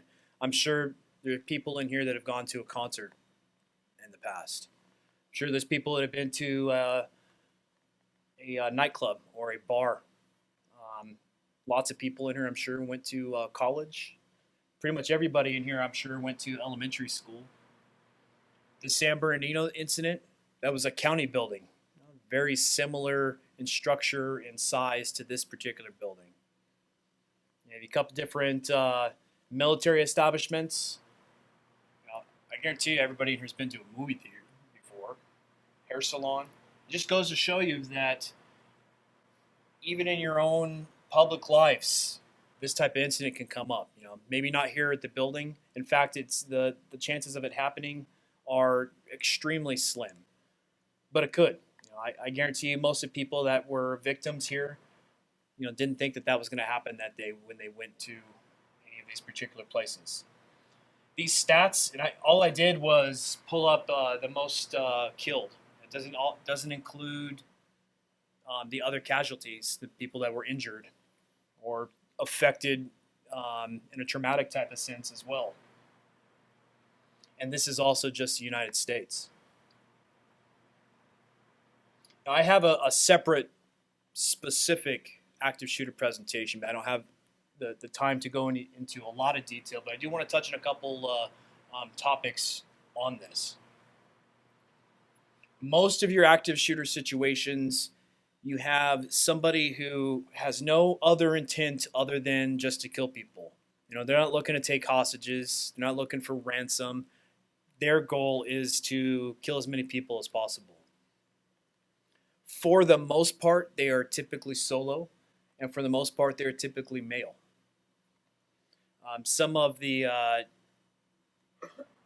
more significant ones that we've had over the years, and the one that really put active shooter on the map, at least in the last 20 years, happened at in a high school, Columbine.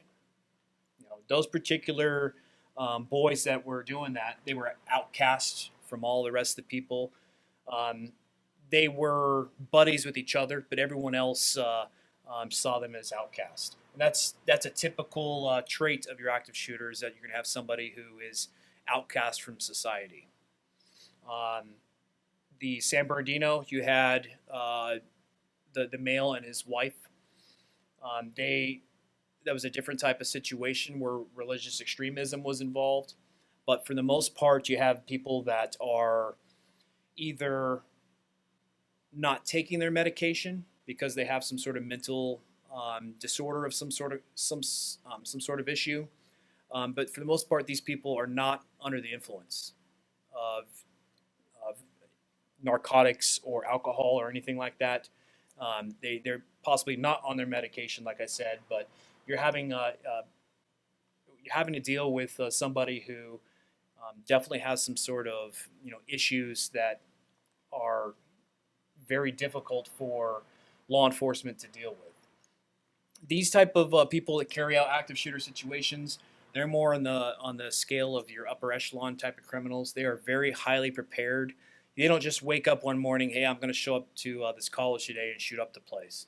No, they have thought about this for days, weeks, months, maybe even years of planning this type of thing.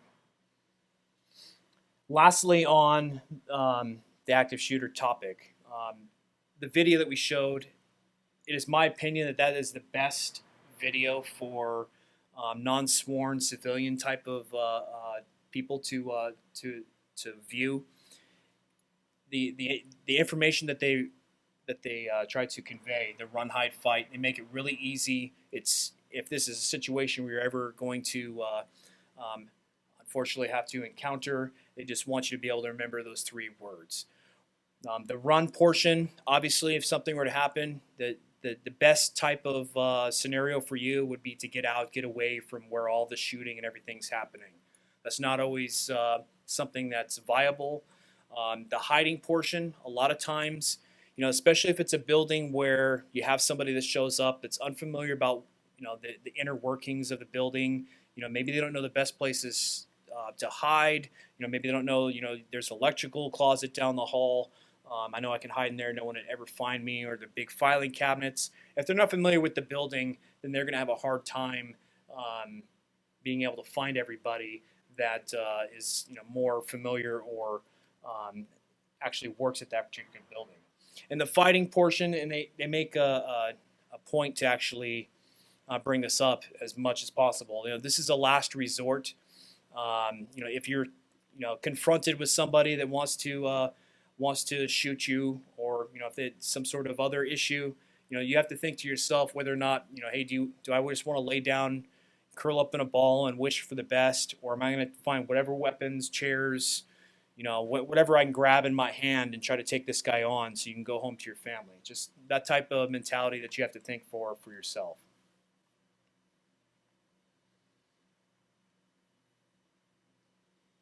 Other types of emergency situations that happen at state facilities that we deal with, obviously natural disasters, bomb threats, fires, that type of stuff. CHP would respond out and do our best to assist with that particular situation. We also are involved with conducting like evacuation drills from buildings, Every single state agency is required to have an emergency action plan for their particular agency or board. If it's not something that you guys have or you want to have it updated, we can help with critiquing that as well. Bottom line is, for every emergency situation, they're all different. There's a lot of variables that come into play, but do your best not to panic. Whenever you panic, it just makes that situation that much worse. Do your best to remain calm.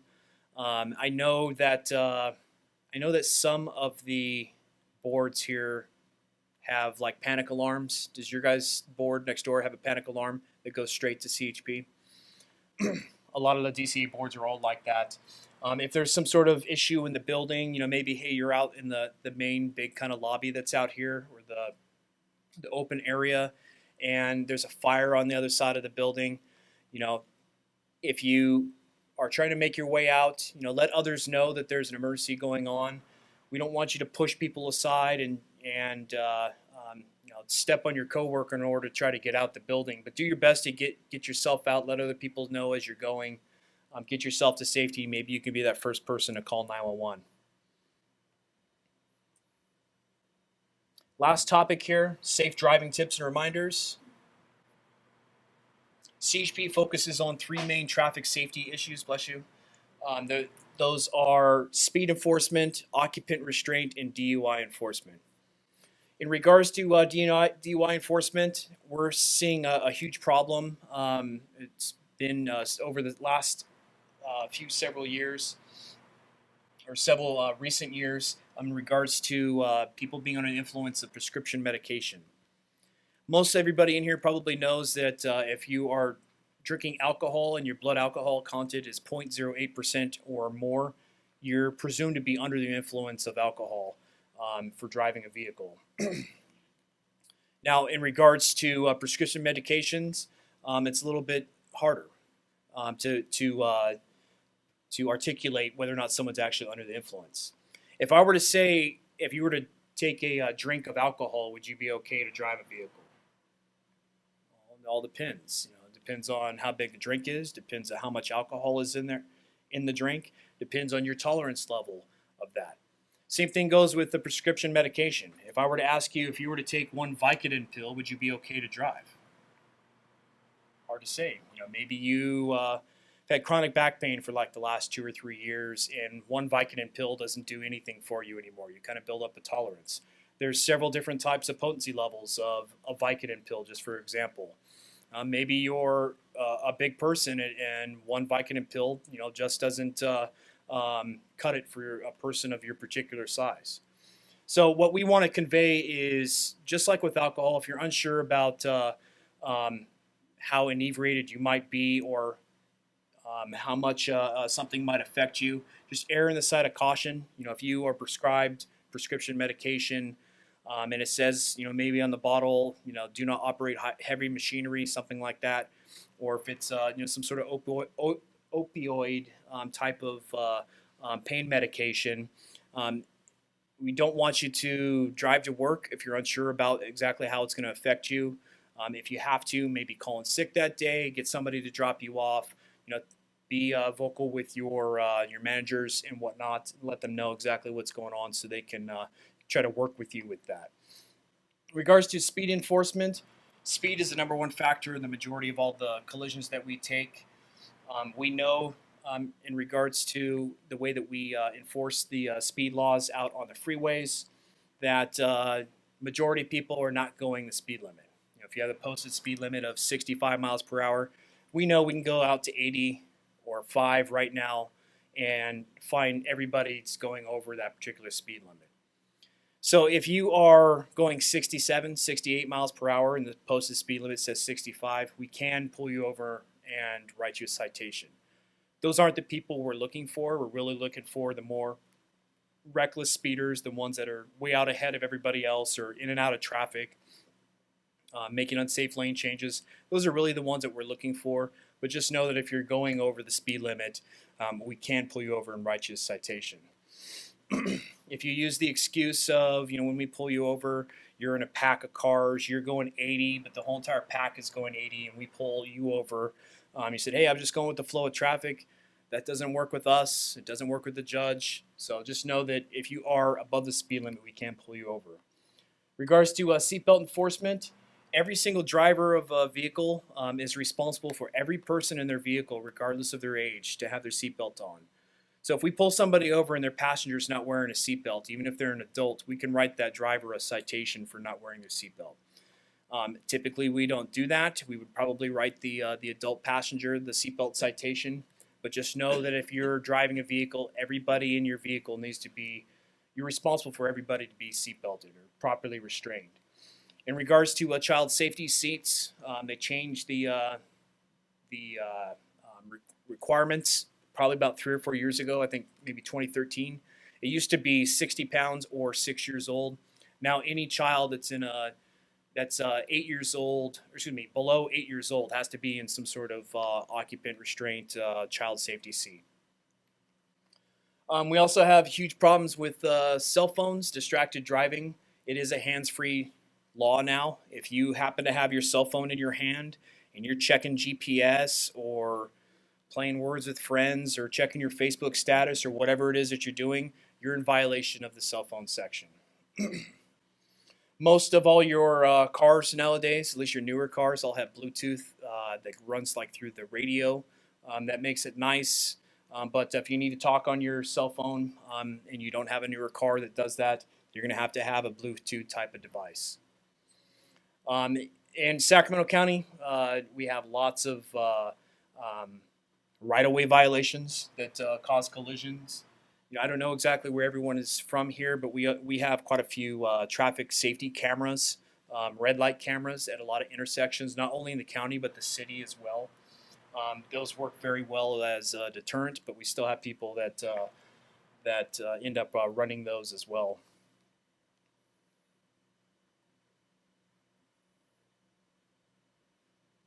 Do your best to keep your head up and your mind as free as possible when driving a vehicle. Want to be able to negotiate as many hazards as possible. Even if you if you had just like an excellent day at work, you're super happy, or you had a horrible day at work and you're super sad or upset about whatever it is. Those type of emotions can affect the way that you drive when you go out there after work. Like I said, if you had a horrible day, then maybe you need to take 5 or 10 minutes before you actually take off to drive home for the day and gather yourself. If you're super happy and you just want to tell everybody about what happened at work, maybe you got promoted or something like that. Maybe you make that phone call inside your parking lot before you actually take off. The emotions make it to where you're not 100% focused on the particular hazards that could be out in the roadway. Other than that, that's pretty much all I have. Just the last couple tips. I'm usually somebody that tries to arrive as early as possible. That way, for whatever reason I might have forgotten something, I always have time to turn around, come back, or whatever. So I try to be early to all my places. I don't have to speed to get there. If you're traveling, you come across an intersection, and the light is yellow, unless it's just turned yellow, you need to not. You can go ahead and proceed through the intersection. If it's been a stale yellow light, try to you maybe start slowing for that, because obviously it's going to be turning red very soon. If the light turns red and you're already in the intersection, you're okay to proceed through the intersection. But obviously, if it turns red before you enter the intersection, you come up to the limit line, then you have to stop for those. In regards to driving on the freeway, merging in the freeway, if someone wants to merge ahead of you, just let them. It's not that big a deal if one extra car gets ahead of you. Try to be courteous as possible. When you're making lane changes, use your turn signals as much as possible. Do what you can to stay at or below the speed limit. And if you have to talk on your cell phone, make sure you're using some sort of Bluetooth attachment. And please don't do any texting while you're driving. Other than that, that's pretty much all I have. If you guys have questions, you can either ask them now or you can give me a call. If you leave me a message on my voicemail, I will get back to you and I will follow up with whatever questions that you have. But other than that, that's all I have. Thank you for listening to me today.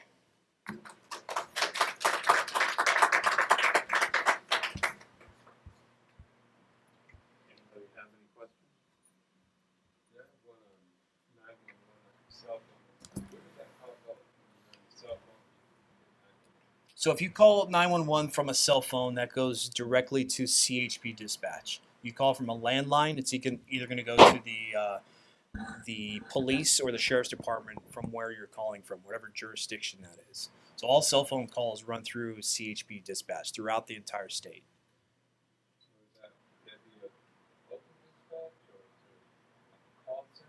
It would go from where you're actually calling from. So if it would ping off of your phone. If you're in LA County and you have a 916 area code, it would ring down there to the particular dispatchers. All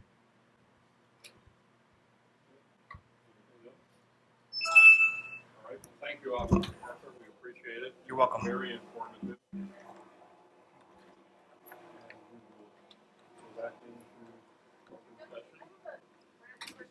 Yes, ma'am.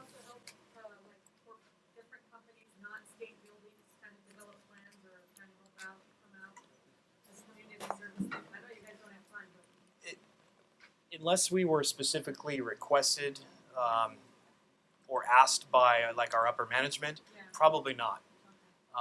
Typically, we would defer to the county or city that. Yes. Yes, we don't like to step on each other's jurisdictional boundaries, so it'd be better if they were to be contacted. You're welcome. You're welcome, sir. Increase of people using children to do those signs.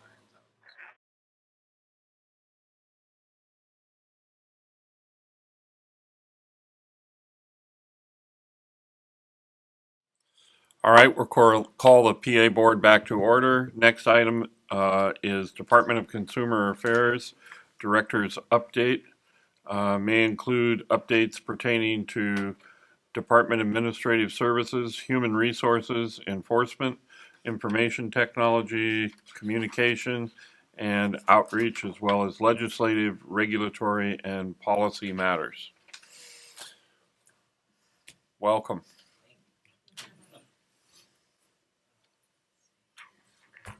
Use this one. Well, good afternoon. Good afternoon, President Sachs, Vice President Grant, Ms. Forsyth. Appreciate the opportunity to come provide a department update to the board. As you're aware, we have some new faces in the DCA Executive Office. And as one of those new faces, I wanted to take the opportunity to introduce myself to all of you. My name is Christopher Castrillo, and I was appointed the Deputy Director to the Office of Board and Bureau Services on October 9th, 2017. I come to DCA with a background in public policy and campaign management, having most recently worked as a legislative advocate where I covered a variety of policy areas including labor, higher education, youth mental health, foster care, healthcare, local government, and public transit, to name a few. I have also worked on candidate and initiative campaigns in both California and Oregon. While new to the DCA family, I am greatly looking forward to applying my experience and skill set towards establishing an Office of Board and Bureau Services that implements the goals laid out in our strategic plan, exemplifies organizational effectiveness, provides relevant, timely, and accurate information to all of our stakeholders. We're also pleased to announce that Karen Nelson and Patrick Lee have come on board as our Assistant Deputy Directors for the Office of Board and Bureau Services. They are actually over at DCA HQ1 right now, starting on their first day. Mr. Lee has been Assistant Chief of External Affairs at Covered California since 2015, and Ms. Nelson has been Chief Operations Officer at the American Leadership Forum Mountain Valley Chapter since 2014. We're very excited to have them aboard, and you'll be hearing from them very soon as we get them settled over at DCA. With our new staff structure, I believe we'll be able to further the mission, vision, and values we have set forth as a department, and most importantly, serve the needs of California's consumers. Please stay tuned for additional updates from me and my assistants as we continue to transition into my new role and as our office fully takes shape. Additionally, we have a couple of other new faces joining our team at DCA. We'll be introducing a new Chief Deputy Director, Chris Schultz, who actually also started today as well, and a new Deputy Director of Administration, Natalie Daniel.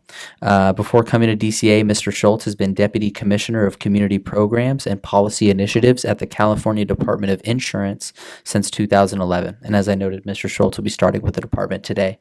Ms. Daniel has been a Fiscal Supervisor at the Judicial Council of California since 2015, and she'll be starting with the department on November 7th. She'll be overseeing the department's Office of Human Resources, Business Services Office, and Fiscal Operations. Salute. In a couple of other updates here, directors meeting in September, the second directors quarterly meeting with board executive officers was held. We as a department are very focused on ensuring we continue an open dialogue with its boards and its bureaus, and to that end, we'll still be holding an annual meeting with all board presidents to ensure that the director is available to you and that he can hear feedback from board leadership on the important issues facing the department and its boards and bureaus. One of the items that was announced at that meeting that I would like to share with you all is that DCA released a new online license verification search for all boards and bureaus using the Breeze platform. The license search will expand the current functionality to allow the public more flexible search capabilities. The new search allows inline filtering on a range of relevant data points, including primary and secondary status, city, county, and license type. A key focus for the new search is the user experience. Performance flow and ease of use are our primary targets. The new DCA search brings our offering closer to the familiar search capabilities common across the internet, allowing stakeholders the data they require at their fingertips. DCA leadership training. The department officially launched its new Future Leadership Development Program in May 2017 and recently held the kickoff meeting with program participants and mentors on Monday, August 28th. The previous meeting of the Future Leadership Development participants took place this past Tuesday, featuring speaker Senator Jerry Hill. Expanding on the department's current Leadership Academy training, the department is looking to help develop the best and brightest amongst the department and its boards and bureaus into its future leaders. The program includes executive mentoring, customized leadership training, and project management, and it's a highly recommended program to all of our boards and bureaus, their staff. The department has also established a pro rata work group at DCA and board executives to discuss potential improvements on how DCA communicates with boards on this issue.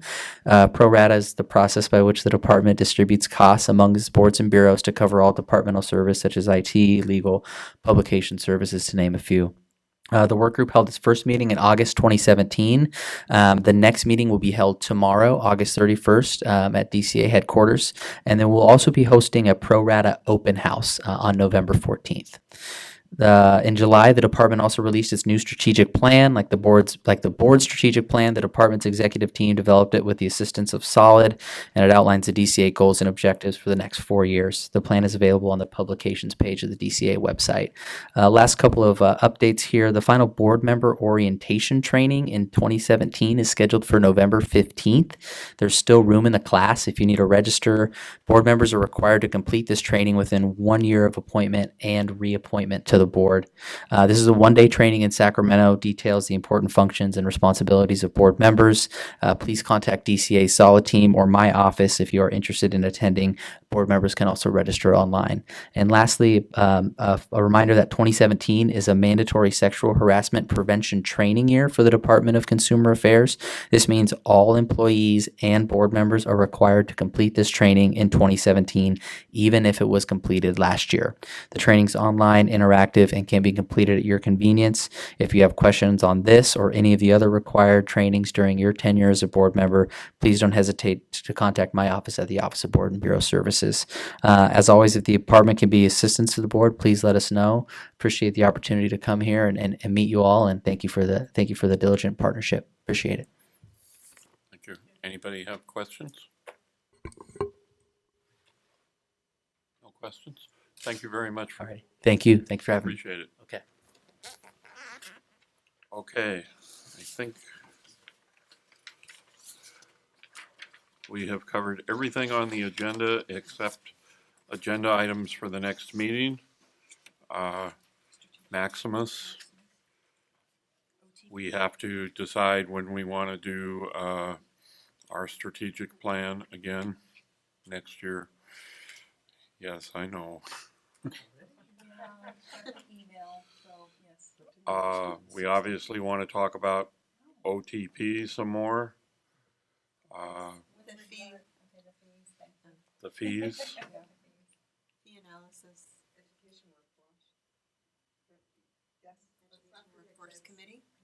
the workforce committee. And we talked about rulemaking training, just like that, doesn't have That can't hurt. Also training for hearings. Oh, yeah, petition. Yes. Petition hearings. Okay. Oh, I'm sorry. So, rulemaking training and petition hearing training. I don't know if you're going to want to do that all in one meeting, but 20 minutes each. I'll try. Was there something else that we tabled because we couldn't talk about it? I think we wanted to talk about OTP in regards to the amount of money that it would take to increase our renewal fees. I think Well, I think there was autonomy. You were talking about separating functions between separating functions between the medical board and the PA board. So that's a little bit more specific rather than just OTP. It's more of a separating, whether you're going to assume the functions of, performing the investigations for your licensees, or if you're going to continue to contract with the medical board to perform those services. I think that's going to depend a lot on what happens with the lease here. If Kim stays here and the lease, they do what we're asking, then that's a mute issue. Right, but I just don't know if you want to continue discussing it at your meetings or not. Continue discussing it I think we should. pertaining to OTP Okay. if all of a sudden you end up getting to be investigation and IT and all of those things.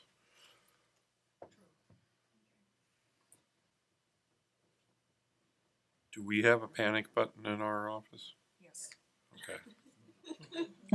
Well, I just, that was a good point. I didn't know if you guys had one. Okay, anything else for the agenda? All right, then we stand adjourned. Thank you very much. I made it by 2:57, Mary.